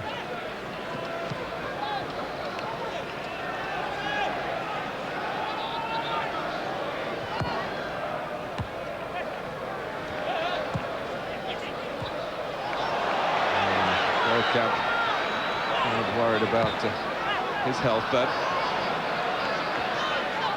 There was no retaliatory thoughts in his challenge like there was up at Sunderland in the league game, which saw him get that red card. He's not happy, though. Well, he's certainly been involved in the play. Very influential. I don't know why Dave Watson's getting booked, Mark. He's certainly been called over.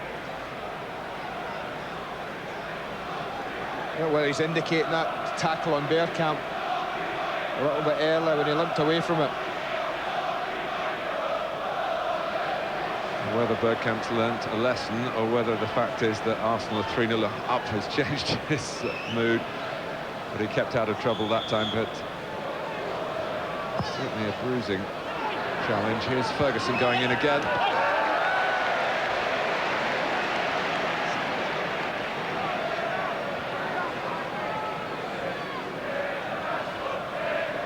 We were speculating at half-time, and the strengths of Kanchelskis and Ferguson are well documented, but do they go hand in glove together? No would be a one-word answer for that. There's no doubt Duncan Ferguson needs people to service the ball from him from wide areas, Martin. Good service, where he can really score goals. And we all know Andre Kanchelskis loves to finish things off. He loves to cut infield and get a shot on goal himself. So perhaps a little bit of work to be done on that partnership, that relationship. Well, I suppose it's okay if the crosses are coming in from other parts of the team, but they've really dried up now as Arsenal press on again. Merson, backhand, wonderful save. Well, he's made 2 or 3 blinding saves this afternoon, Neville Southall. This one's arcing into the top corner. Again, he has to get good spring. Gets that right arm up. Not only that, but strong enough wrist to push it over. So Everton have to deal with a Nigel Winterburn corner. 3-0 down they are. Adams can keep it in. Blocked by Barrett.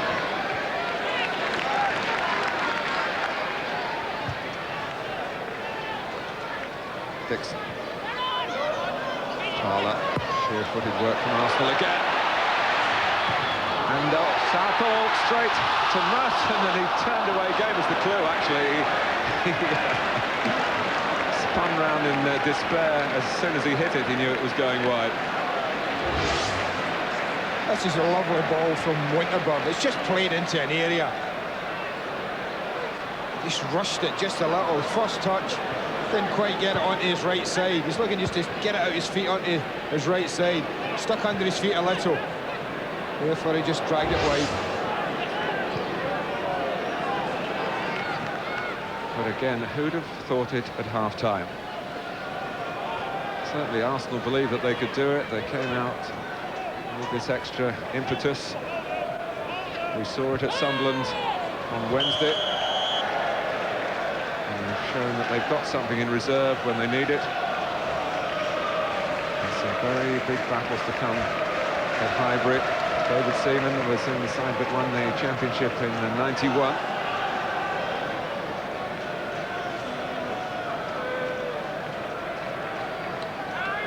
Won't change Arsenal's league position, this result, but I just wonder whether the bookmakers might adjust the odds on the strength of the way they've played.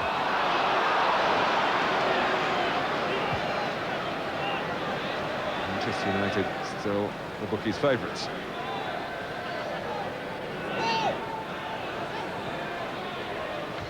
Barrett.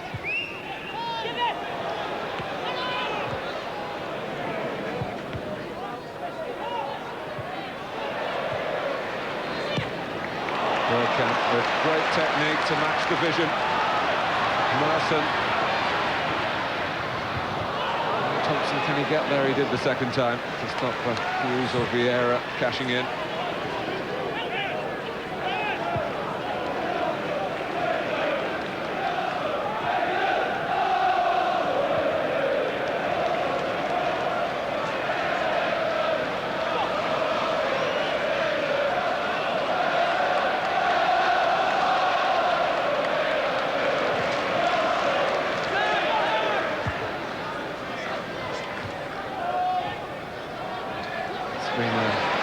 Day all round for this part of North London, with Tottenham, if you haven't heard it, losing to Nottingham Forest.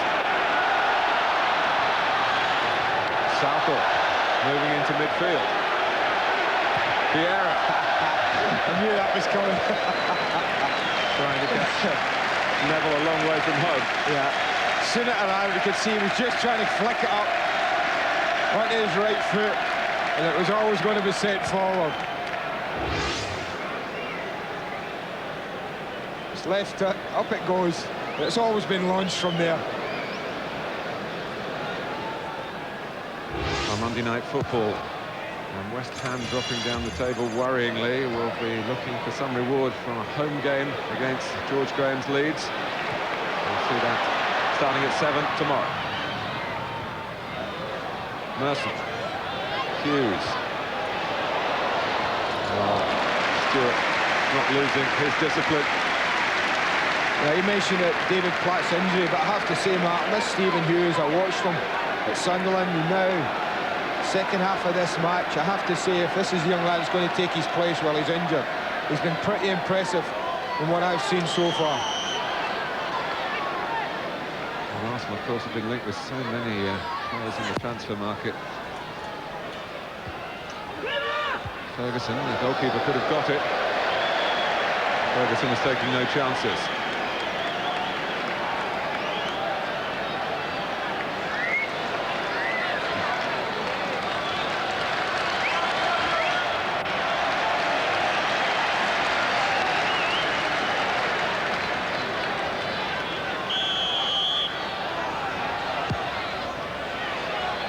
Dixon from the short corner, that was a bit fortunate.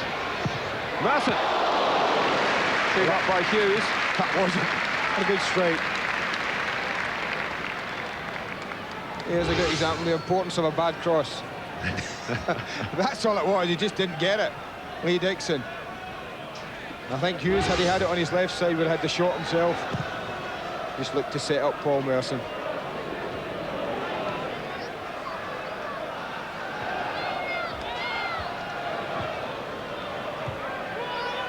Ferguson.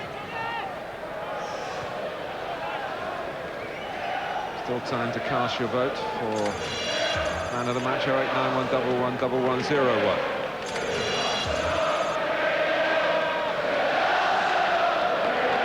But we talk about the senior players being injured, but it does mean opportunity for others. Liverpool with Jamie Carragher getting a game and a goal yesterday against Aston Villa, an absolutely vital goal. Stephen Hughes coming in to further his experience. He did make his debut more than 2 years ago. He's been scarcely seen since then.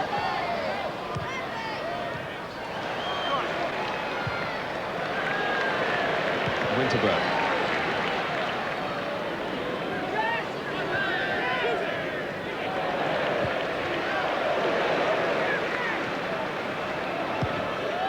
I feel sorry for Ian Wright, who's had to sit out through suspension and then only getting 45 minutes here before having to give in to an injury, and he's back on the bench.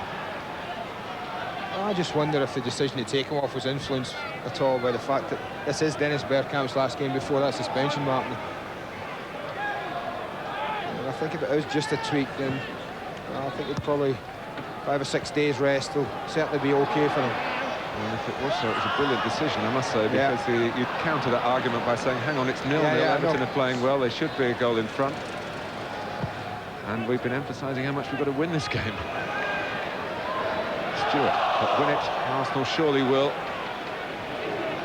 Unless Everton can effect a miracle in the 3 or so minutes that remain.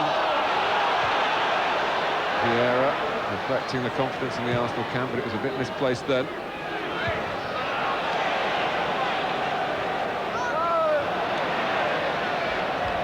Unsworth.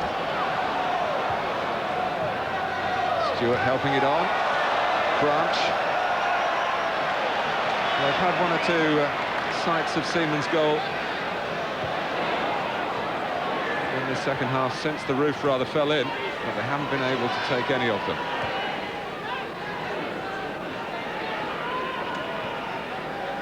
Arsenal able to run down the clock here.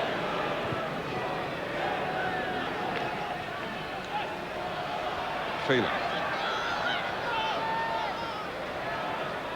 Ferguson. Oh, we've had to accelerate there.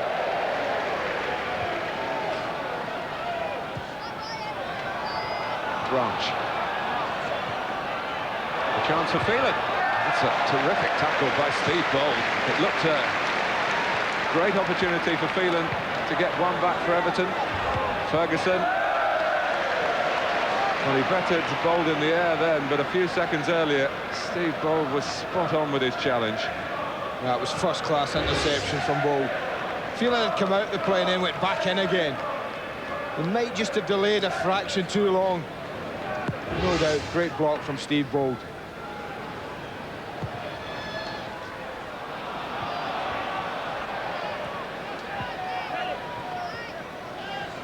Unsworth.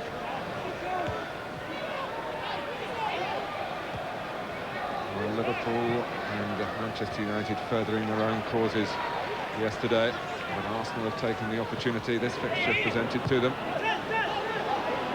after a slow start.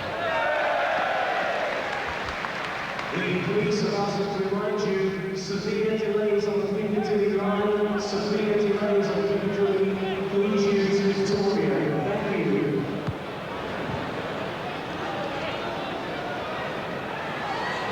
This is Barrett.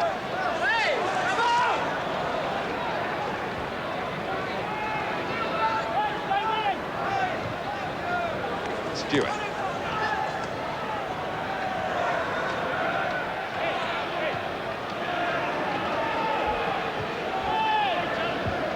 Out by Adams into the final minute.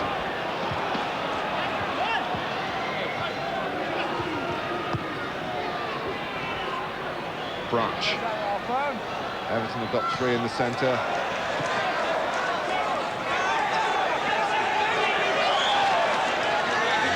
They're trying to give their travelling fans in that corner of the ground something memorable to take home on that long journey back to Merseyside. The danger of Duncan Ferguson has been apparent, but Arsenal have survived it.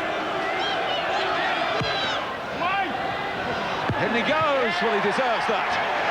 Oh, what a header. Head and shoulders above the rest, 3-1. Well, third goal in consecutive games for Duncan Ferguson, but no victories for him. This is an awesome header. It's towering. You just don't beat a guy like that in the air. You're absolutely right. You just got to stop his run or try and block him. But not only did he get there, he directs it absolutely perfectly into the corner. Head and shoulders, son. What a great header. Classic. But little more than a consolation. Well, they may have got the last goal of the game. They'll go home believing with full justification they should have got the first goal of the game. It didn't happen. And Arsenal stepped in.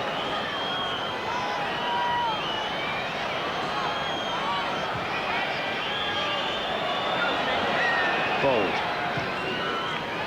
Bergkamp who setting off ahead of Hughes. Merson. Hughes again, and get through the gap.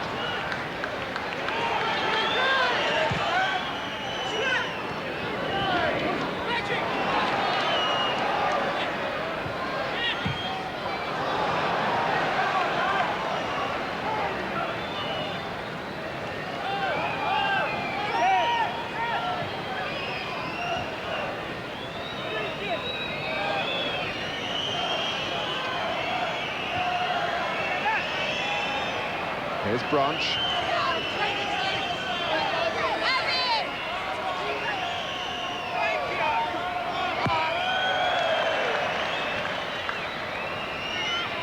Well, Everton still pressing, and Arsenal just waiting for the whistle, really. A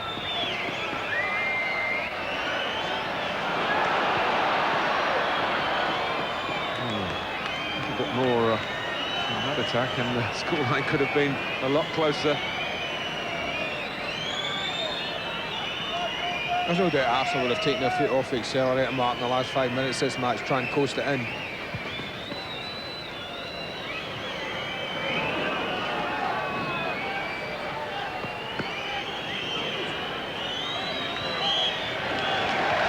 Arsenal keep on the tails of Liverpool and Manchester United. Arsene Wenger delighted by the win caused by the second half showing, but in the first half, Nick Barmby's disallowed goal, a crucial chapter in the story we brought you this afternoon. Ferguson's goal that did count came at the end and couldn't change the situation, which had gone extravagantly Arsenal's way. With another delightful Dennis Bergkamp goal, and just over 2 minutes later, a thunderous drive from Patrick Vieira effectively put the game out of Everton's reach. But Arsenal still had another one to come. It looked as though it was Bergkamp's. In the end, it was Merson's. And Everton, 5 defeats in a row, no repeat of their Highbury joy last January, despite the domination that Ferguson showed in his phase of the game. Neville Southall made some fine saves. So Arsenal 3 points behind Liverpool with a game in hand, 2 on level matches behind Manchester United. Both still have to come here. There's some red-hot Highbury occasions to come. The Arsenal fans have enjoyed it today. Arsenal 3, Everton 1. Very enjoyable. And the man of the match should take some thinking about. Give us a call. The number is 0891 111101. 0891 111101. 3-1 then to the Gunners at Highbury. And some good action elsewhere today, notably at the City Ground, and we'll have a look at it when we come back.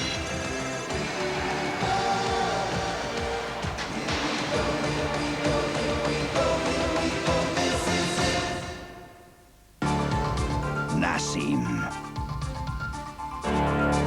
Johnson, Collins, Reed. Night of the Champions, the pay-per-view event, coming soon to Sky Box Office. Plus, as part of this Sky Box Office event, Lewis V. McCall. Sky subscribers can see Night of the Champions exclusively live by calling the automated ordering number on 0990 800 800. Book early to receive a £5 discount. Cable viewers contact your local operator.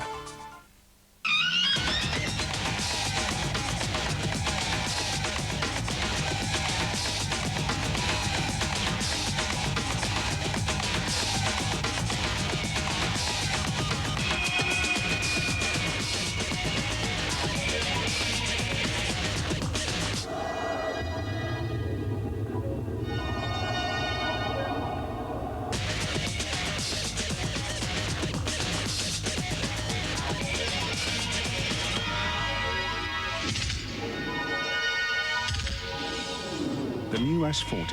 Underneath, it's a Volvo. Now there are twice as many reasons to keep in touch with BT's friends and family. Hello? Hi, it's me. Look, I'm trying to organise a get-together. Great. That sounds great. Yeah, what time should we make it? So if you're not doing anything, come along. Good idea. But I can't stay late. I like to be in bed by 9. BT's friends and family has now doubled in size. You now get 10% off not just 5, but 10 numbers, and it's free to join. So make your list and ring 0800 05 55 55 right now. One of them can be an international number. I'd love to. You would? Oh, that'd be brilliant. And one can be a mobile. I tell you, this digging lark's gonna do me in. BT's friends and family. It's doubled in size so you can make twice as many savings. You're late, you're late, you're late, you're late.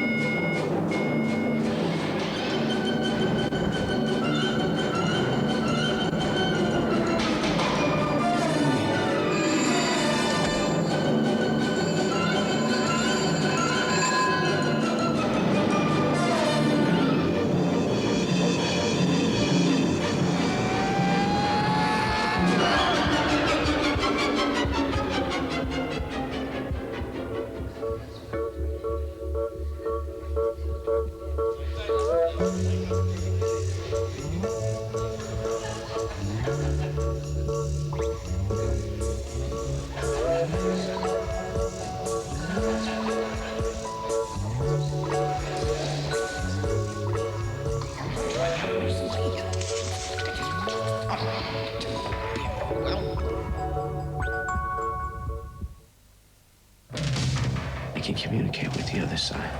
I can see spirits. I don't know why.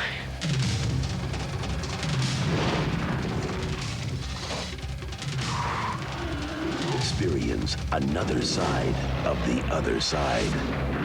The Frighteners. How do you choose your dandruff shampoo? The first one you come to? One your girlfriend uses? One with matching body spray and mouthwash? Or the one that's been proven in test after test after test to remove dandruff faster than any ordinary dandruff shampoo, whilst leaving you with great-looking hair? He's got it. Have you? Head and Shoulders. Getting rid of dandruff faster is what we do best.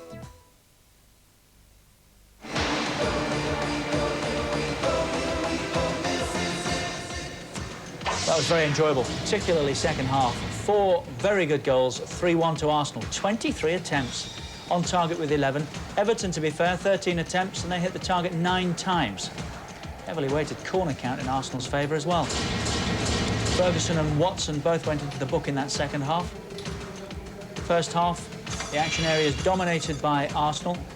51% of the possession at half-time, 55 over the 90 minutes. Ball in play, a very good 66 minutes. By far and away the better of the second half in the action areas for Arsenal, as you would expect. And have they won all the prizes today? Man of the match. It was Dennis Bergkamp the other night at Sunderland when we saw them. It looks like it's Dennis Bergkamp again. 35%. Merson's got 25%. Vieira 14%. And the rest between them 26%. So let's hear from the man of the match. He's with Nick Collins. Well, Dennis, congratulations. For the second match running, Arsenal seem to have really stepped up a gear after half-time. Yeah, again, quite the same game, I think. First half, very difficult, and the second half, we scored a goal, and yeah, to be honest, that was it. Getting that goal so soon after half-time, how important was that, do you think? Well, it proved to be important on Wednesday, and it's important now again, because I felt something broke in the Everton side, and therefore, yeah, we could manage to win the match quite easily. Were the players particularly fired up because the top two had won yesterday, and it was obviously important that you kept the pressure on them? Well, most of all, it was that we won on Wednesday, and we wanted to continue that way, to win the games, especially at home. So we were pretty motivated for this game, yeah. Well, I was going to say, it's 1 win in 6 in the Premiership before this, so you were due one like this, weren't you? I think so. I think that's fair to say. Especially again at home, you have to win those games, and I hope we can do that. And can you maintain this challenge, even though there's obviously going to be suspensions to yourself and injuries, by the looks of it, to David Platt and Ian Wright? Yeah, but so far we managed quite well. I think without Ian, we played well. Without John, we could play well, and I'm sure the team will do well without me. So it's nice to have 3 good strikers in the team who can decide games. Well, listen, well played again. The man of the match for the second match running, Carling man of the match, and the champagne for you. Well done. Thanks. Cheers, Dennis. Thoroughly deserved. It's only 2 from 3, of course, up front. John Hartson's available after this one again. He's been our guest today, along with Vinnie Jones. And let's have a look back at the best incidents of that 90 minutes. And, John, just exactly what Arsenal needed, as Nick was saying. You had to win this, didn't you? Yeah, we had to win before the game, you know. Desperately needed the 3 points. As I said earlier, we don't want to let the teams go too far ahead of us. As Dennis said there, you know, it was pretty close first half, and perhaps we were a little bit lucky not to go in a goal down. You know, Everton might feel a bit hard done by there. But Dennis has set us on our way with another brilliant goal. And from there, we didn't really look like losing the game then. And he's had such a good game. He's rather overshadowed Paul Merson, who once again has performed well for Arsenal today. He's in some form as well at the moment, isn't he? He is, yeah. Merson and Dennis have done really well together. You know, while we've had suspensions. There's the goal you're talking about. That was a goal. At half-time onside, and Everton will wonder how different a game it might have been had that counted. Yeah, that's a good goal, that. And they had a good spell, Vinny, didn't they? 10-15 minutes leading into half-time. Yeah, I can't believe they never come out second half all guns blazing, because they certainly wouldn't have lost 3 goals, you know. I don't know what happened in there. Do you think they came out thinking that the job had maybe been done? I think they might, you know, have give it their all for 45 minutes and blew a gasket a little bit, because they didn't look the same side second half. Whether they were still disappointed about the disallowed goal. What about that? It's fantastic. I enjoyed watching him today.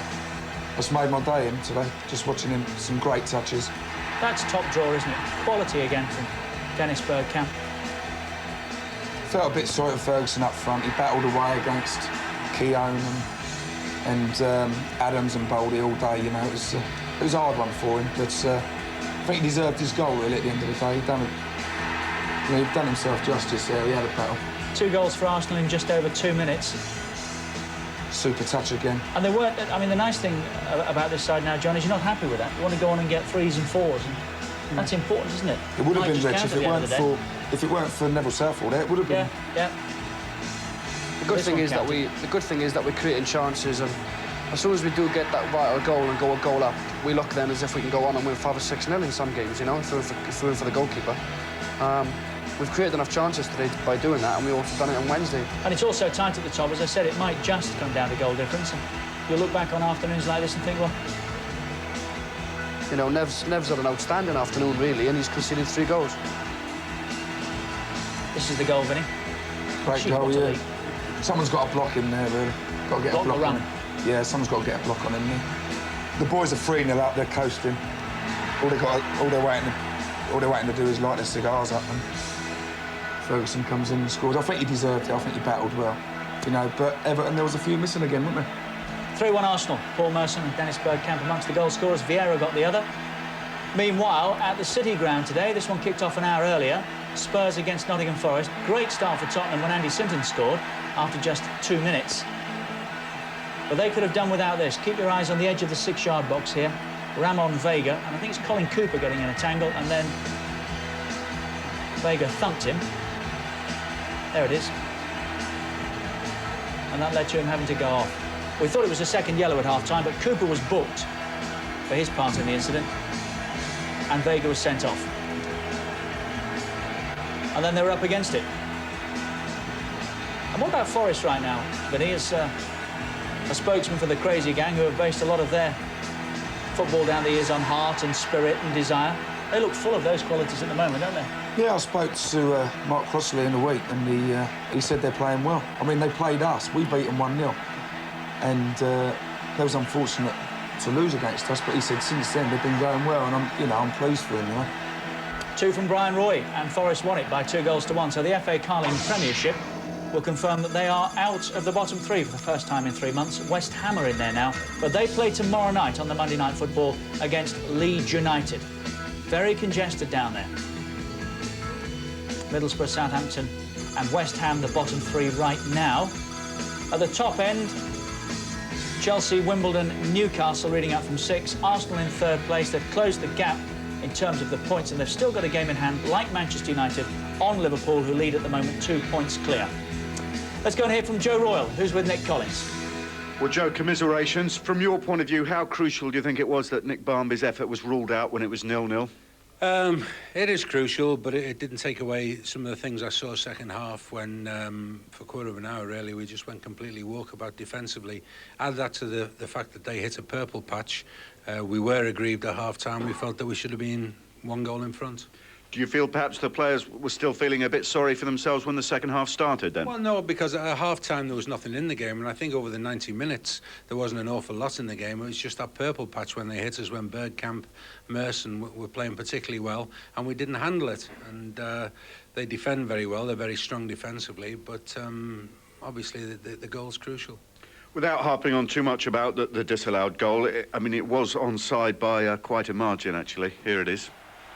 Yeah, well, we said that at the time, and quite obviously I was watching Nick's run, and you'll see, I'm sure, fairly quickly all the arms will come up. There they go, the usual.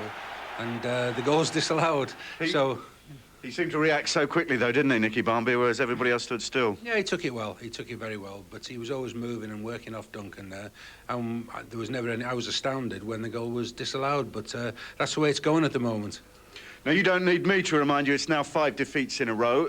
Are we starting to talk about a crisis? There's no doubt you'll talk about a crisis. I mean, that's your job to talk about a crisis, but we are in mid-table. What we've got to do is arrest it quickly and make sure it goes no further. Quite seriously, we have had a big injury problem. We were coming back today, and I thought at times today we looked more like ourselves. So we have a cup game next week, a home cup game, which is very, very vital to us, and we've got to make sure that we're in better nick for that. Well, good luck in that. Thanks for talking to us today, Joe. Well done. Thank you. Cheers. Yeah, we're certainly not talking about a crisis. John Hartson and Vinnie Jones, our guests here this afternoon. We will never know now, of course, John, but they are right to feel aggrieved. They should have been one up at half-time. But for all of that, do you think that Arsenal, over the 90 minutes, deserve what they came out with today? Yeah, I do, definitely. I think we thoroughly deserved the 3 points, you know, at the end of the day. They'll be disappointed what happened half-time in the first half with Nicky Barmby, but it happens, and as Vinnie said earlier on, they came out second half, and at the start of the second half, I thought they were very quiet, like, you know, and they perhaps gave in for 20 minutes, and that's when we come strong and thoroughly deserved to win the game. And what does it do at the top of the table? What message does it send out to those who would consider themselves challengers for the title? Well, we know a lot of the top teams have got to come here, you know, Man United, Liverpool, Wimbledon, Newcastle, they've all got to come here and play. You know, we've been there this season. So they'll know that, and all we can do is just keep playing like we did today and hopefully win our home games. Of course, when you're leading, the spotlight's on you. Is it nice to just be tucked in there, off the pace, but with a game in hand? Well, it's nice, but obviously we'd rather be top. Like, we'd rather be top now than sitting in third. But it's nice to be up there and, you know, we're challenging. And it's a compliment to Wimbledon that you get mentioned in the same breath these days. Quite right, too, eh? It's only because he's my mate. It's not. It's because you're sitting there in the top 6 right now. Yeah, we've got 2 games on everybody, 3 on Liverpool. You know, if we can keep pushing away and staying up there, you know, that's the most important thing. I mean, you can see what's happened to Everton. They were going well, people talking about them. They've hit a few injuries and, you know, they're going to do no better than midway. I can't see them pushing at any stage. If it weren't to be Wimbledon, and we won't commit you on that, who do you think will win the title? I think Man U, and I think these will be runners-up. I think their strength is at the back. You know, they don't give a lot away. And then they've got the flair players up front, which... and John's included in that as well, the flair players. You know, and they're going to score your goals, you know, and it's, you know, to be honest, second half today was enjoyable, wasn't it? Watching Bergkamp, Merson. Very much so. You know, smashing afternoon. So Arsenal have won today, and Nottingham Forest have won today in the Premiership. We'll take a break. When we come back, we will be having a look at action from a quite extraordinary match this afternoon in the First Division. Promise you, extraordinary game.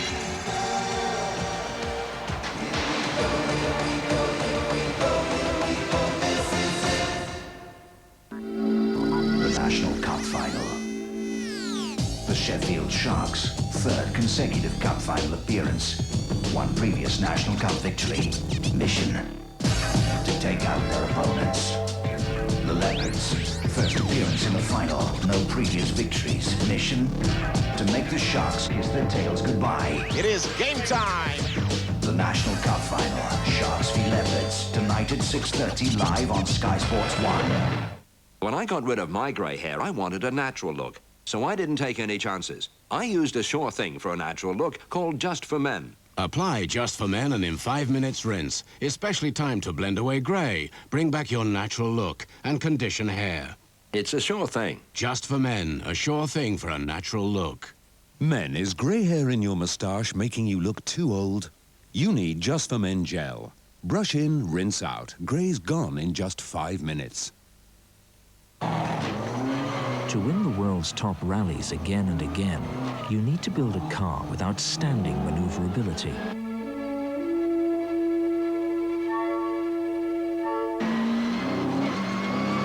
A car that can stand up to any conditions.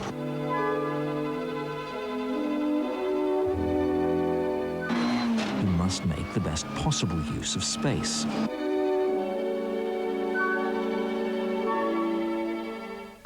And be at the very forefront of computer technology.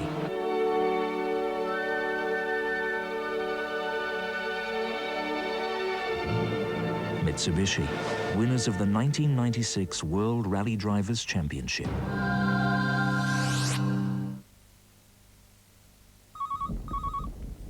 Call your local merchant now for Colite, Britain's best-selling smokeless coal.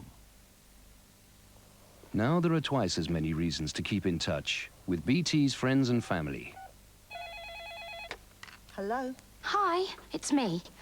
Look, I'm trying to organise a get-together. Great. That sounds great. Yeah, what time shall we make it? So if you're not doing anything, come along. Good idea, but I can't stay late. I like to be in bed by 9.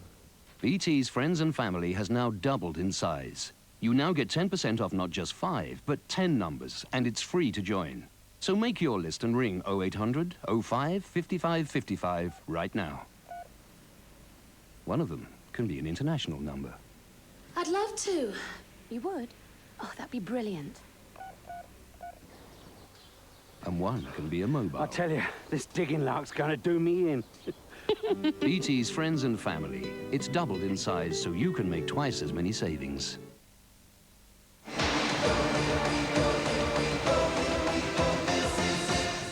Don't move, we've got a lot to come yet, including an extraordinary game, as I said, from the First Division. That's in a moment. First of all, here's Arsene Wenger with Nick Collins. Well, Arsene, congratulations. 2 wins in 5 days. Are you starting to hit the kind of form you hope to now? I think we had a difficult week, and what is very interesting that we played 2 good games, and every time in the second half we could make the difference. Every time we had the first difficult half, and in the second half we looked stronger, and that's very encouraging, I think. Sounds like your team talks at half-time are doing the trick.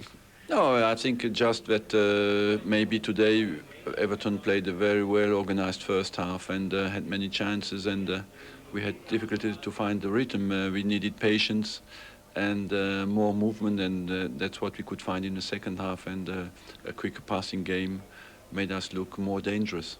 And scoring 3 goals after Ian Wright had to go off injured, how much of a bonus is that for you? It just shows that what is important is the collective game. Of course, Ian Wright is a very important player for us, but I think also when you play collectively well, other players can get chances, and that's what we have shown in the game today. Was Ian Wright's substitution a precautionary measure? I gather it's just a very slight hamstring strain. Very slight. He could have played, but you know that we have some suspensions, and we didn't want to take any risk. So that's why we let him off out of the second half. What's the news on David Platt? I think he has a good pulled hamstring, and I think he will be out for 3 weeks. So can you now build on these 2 results that you've had this week and keep the challenge going? Yourselves, Liverpool and Manchester United, of course, have all won this weekend. You see, it's always a good basis and easier when you win for the managers. So I think we have time to recover. We have a rest of no competition for 10 days. So I think we need a little bit rest, recovery, and after. Of course, it's always better when you win to prepare the next game. Do you think the title race might start to become a little clearer, though, or do you think it's going to remain confused till the end of the season? I think until January, it was tied for 8 or 9 teams, and it looks now as only 6 or 5 teams could fight for it until the end, because I think some teams like Manchester now show that they are very strong and don't give any point away, even when they play away. So it will shorten the list maybe in March, and the difference will be made in March. So I just hope that we will play well, compete from game to game, and after we'll see where we can be, where we can situate ourselves. Just what is very interesting, I think, is what the football and the fun and how much a player enjoy to play. That's the most important for me. Indeed. Arsene, thanks for joining us. Thank you. Thank you. Andy has rejoined us just in time to enjoy this, Andy. I promise you, something special from the First Division today. Port Vale against Queen's Park Rangers. Match commentator is Rob Hawthorne.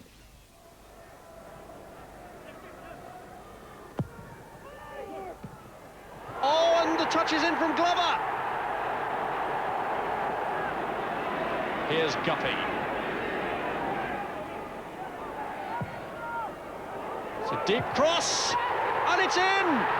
Lee Mills with a header. It's 2-0. Flicked on by Mills, and Naylor has found the gap behind Brevitt. Support lacking, arriving now in the form of Mills. Naylor's looked for Guppy, and a great chance and a goal for Janssen. It's 3-0. It's Janssen's corner. Oh, and it's gone in. It looked as though it went in off Matthew Brazier's head. Naylor feeding Guppy, the danger man. Created 2 of the goals from this side already. And Mills and Naylor, and ready off the line, and Naylor again, and Brevitt attempted to get it off the line. Port Vale claimed it had crossed. The referee and his assistant says no. And controversy already, 4 minutes into the second half.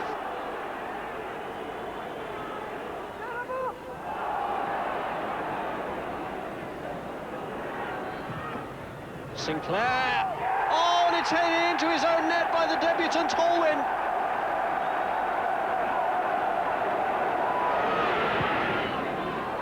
Cross looking towards Dicchio. Holwyn clears. Impey. Oh, what a great strike and what a great goal! Peacock. Dicchio. Oh, this looks dangerous. It's Murray. And it's a goal! Would you believe it? Sinclair. Impey's there, gets it across. Dicchio! Oh, it saves Spencer! Absolutely unbelievable! This is straight out of the realms of fantasy football! You're not kidding. 4-4. Queen's Park Rangers up to 7th on the back of that comeback there. Might have been different at 5-0, mind you. Do you think Stuart Houston can get them back into the Premiership, Queen's Park Rangers? Yeah, I think so. Him and Bruce Rioch. I know they didn't have a great start. I think he lost the first few games he was there. But, you know, the last few weeks they've won some really important games. You know, I think they beat Barnsley last week, top of the table. And he'd be disappointed with conceding 4 goals, but I think he'd be delighted with coming back. No half. 4-0 down. OK, let's get our minds back on the Premiership yesterday, Andy. I suppose, in a way, it had to be, didn't it? Kenny Dalglish's first game in charge against his old adversary. Graham Souness down at the Dell. That'd be great. I'd like to have been a fly on the wall when those two were having a little chat with each other. That'd been fascinating. I'm probably the only one that could have understood it amongst the 4 of us sitting here this afternoon. But I don't know. I just wonder how long Newcastle can throw away 2-goal leads, Vinny, and still harbour, you know, winning a championship. They've gone throughout. They must have just gone by the, you know, coasting it. But, you know, I fancied the draw. When I looked at it, I fancied the draw. It's a horrible place to go, Southampton. Yeah, it is. But if you're 2-0 up with 5 minutes to go, you've got to fancy winning the game, surely. Close it up. Well, end of story. They'll probably find Mark Lawrence in them, wouldn't they? Because that's his job, isn't it? Well, there's not an awful lot Mark could probably do about, you know, if a goalkeeper drops across, but you think they'd been happy? Do you let me believe, John, that sometimes you go to grounds where you haven't got a good record, and Newcastle haven't got a good record down at the Dell, and think, well, let's just get in there, try and get it played, get what we can and get out of there? Well, as I said earlier on, Andy, you know, they'll be absolutely gutted, really, to what's happened there. You know, they've gone 2-0 up. And it's a brilliant result, really, to go there and win. See, instead of, they're 2-0 up, instead of, like, you know, just shutting up shop, defending well, you know, but they seem to go a bit kamikaze. They all want to get on the score sheet, and they all, you know, they're all making runs instead of holding their shape. I mean, I'm just looking at the bits here, Vinny. I get the impression at times they're awful deep at times as well.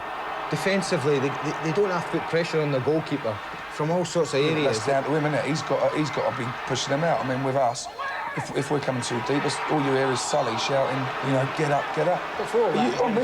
Southampton have done well here. You know, Newcastle are up with, what, 6 minutes to play? Yeah, you've got to shut up shop. You know, you've got to get your midfield players to sit. You know, you've got to get your wingers to tuck in.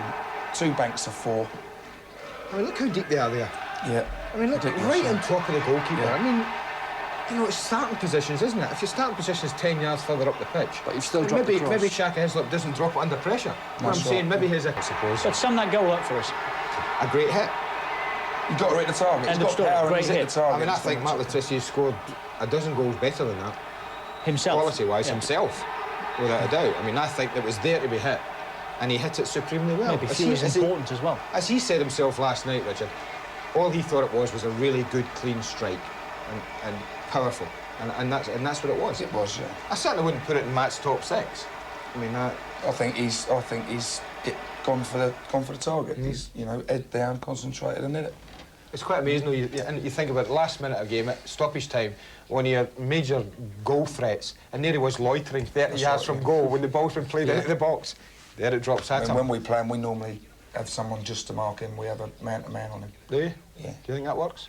It does, yeah. Well, Matt it's never me, though. When the young lads, we get one of the young lads to run about after him. What kind of speed do you think it was? Matt was saying it was kind of one of the most powerful shots he hit. So let's have a look at it. 60, hold on a minute. I think it was probably more. John, hold on, Bill. I think it's a lot more. I think that is very powerful, about 80 odd. Right, let's have a go at it. He hits it from, ooh, Johnny boy. Yeah. Just a shot at 24 yards, and I wouldn't argue with that. I mean, 60 miles an hour. What kind of guess was that? Must have been, I thought the balls were over there. Is that the conclusion, then, that the first job at Newcastle for Kenny Dalglish is to sort the back out, that there's work to be done there? in order for them to challenge, or can they keep going like that and still mount a challenge? I think you look at what Kenny had at Blackburn when they won the championship, and particularly at Blackburn, and I think the thing he had was a good goalkeeper, really solid, reliable goalkeeper, and a solid and reliable back four. And I think that's what he'll look to put in place at Newcastle. I think he needs more of a leader in there. You know, he had Hendry at Blackburn. Yeah. You know, and I think you all need one of them. You know, you've got Adams here, haven't you? Bold and Keown, but Adams the governor, isn't it? You know? I mean, they've got leaders, haven't they? When you talk about, they've got Batty and they've got like Shearer, who are leaders in their own right, but you're talking about actually leading from that central defensive area. You know, I mean, how many times does Hendry just get a block on, you know, and things like that? You know, I mean, one of them have got to, you know, you're talking about dropping off. And one of them have got to say, get up here, don't go past me. Adams was doing it all day tonight. Well, maybe Steve Howe will be that one when he's back fit, you don't know. I mean, I just think that Kenny will certainly look to strengthen that area. But that's 2 games in a row. Away at Aston Villa, 2-goal lead is sacrificed, they only get a point, and away at Southampton. Well, there's some work for you to do between now and 7 o'clock tomorrow night on the Monday Night Football. We'll be seeing the best, in fact, I think probably all the rest of the Premiership action tomorrow night on the Monday Night Football. Vinny and John, thank you very much indeed for joining us today. Pleasure. And we enjoyed the change of dress from time to time. Did you notice? We did spot that, I think, once or twice. Didn't. Thanks for your company. Enjoyed it. OK, coming up from Sky Sports, we've got basketball next, the National Cup final. It's the Sharks, the Sheffield Sharks, against the London Leopards. And over on Sky Sports 2, Real Betis against Bobby Robson's Barcelona, who really could do with a win. The Monday Night Football tomorrow, West Ham against Leeds United. The Hammers now into the bottom 3 after Nottingham Forest won today. They beat Spurs 2-1. That's tomorrow night. Sky Sports 1, 7 o'clock. West Ham and Leeds. Coca-Cola Cup action on Wednesday at 7:30. It's the 5th round tie, postponed previously between Stockport and Southampton. That's Sky Sports 3, Wednesday at 7:30. And there's Scottish football on 3 on Thursday at 7:30. Scottish Cup 3rd round tie between Hibs and Aberdeen. That's live on Thursday at 7:30. Friday night football, again on 3, 7 o'clock start though, Sheffield United against Wolves. That's Friday at 7. There's an FA Cup special on Saturday at 5:30, 4th round highlights on Sky Sports 1. And live next Sunday at 1 o'clock with the 4th round game between Newcastle United and Nottingham Forest. That's Sky Sports 1. Next Sunday at the earlier time, 1 o'clock, FA Cup 4th round action between Newcastle and Nottingham Forest. That's it. Hope you enjoyed it. We'll be back tomorrow night with the Monday Night Football. See you then. Goodbye for now.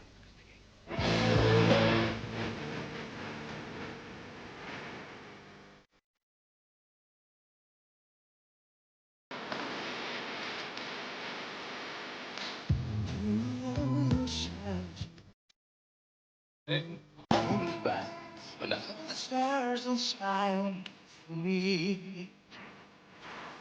When all is well and is all for all and forever after. I'm in a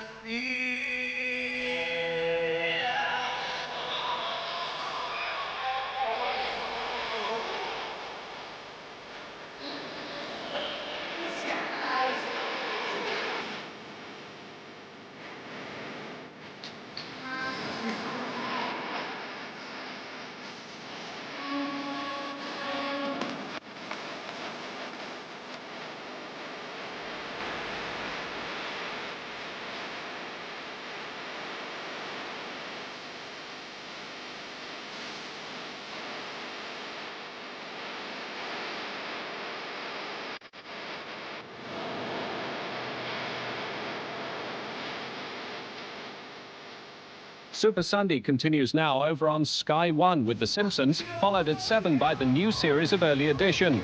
And as Richard mentioned, next here on Sky Sports 1, live from the Sheffield Arena, basketball with the National Cup final between the Leopards and the Sharks.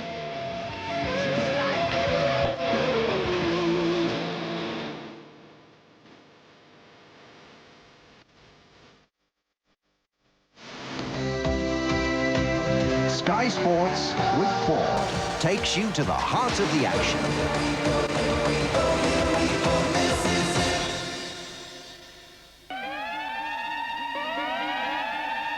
February, the shortest month. Let's not... A red one. Now give us a couple. Oh, so stick them in a bag. Give us, give us half a dozen. Nice bag of apples. There you go. How much is that? £2. Two. There you go, £2. Smashing. There you go, nice bag of apples. Smashing.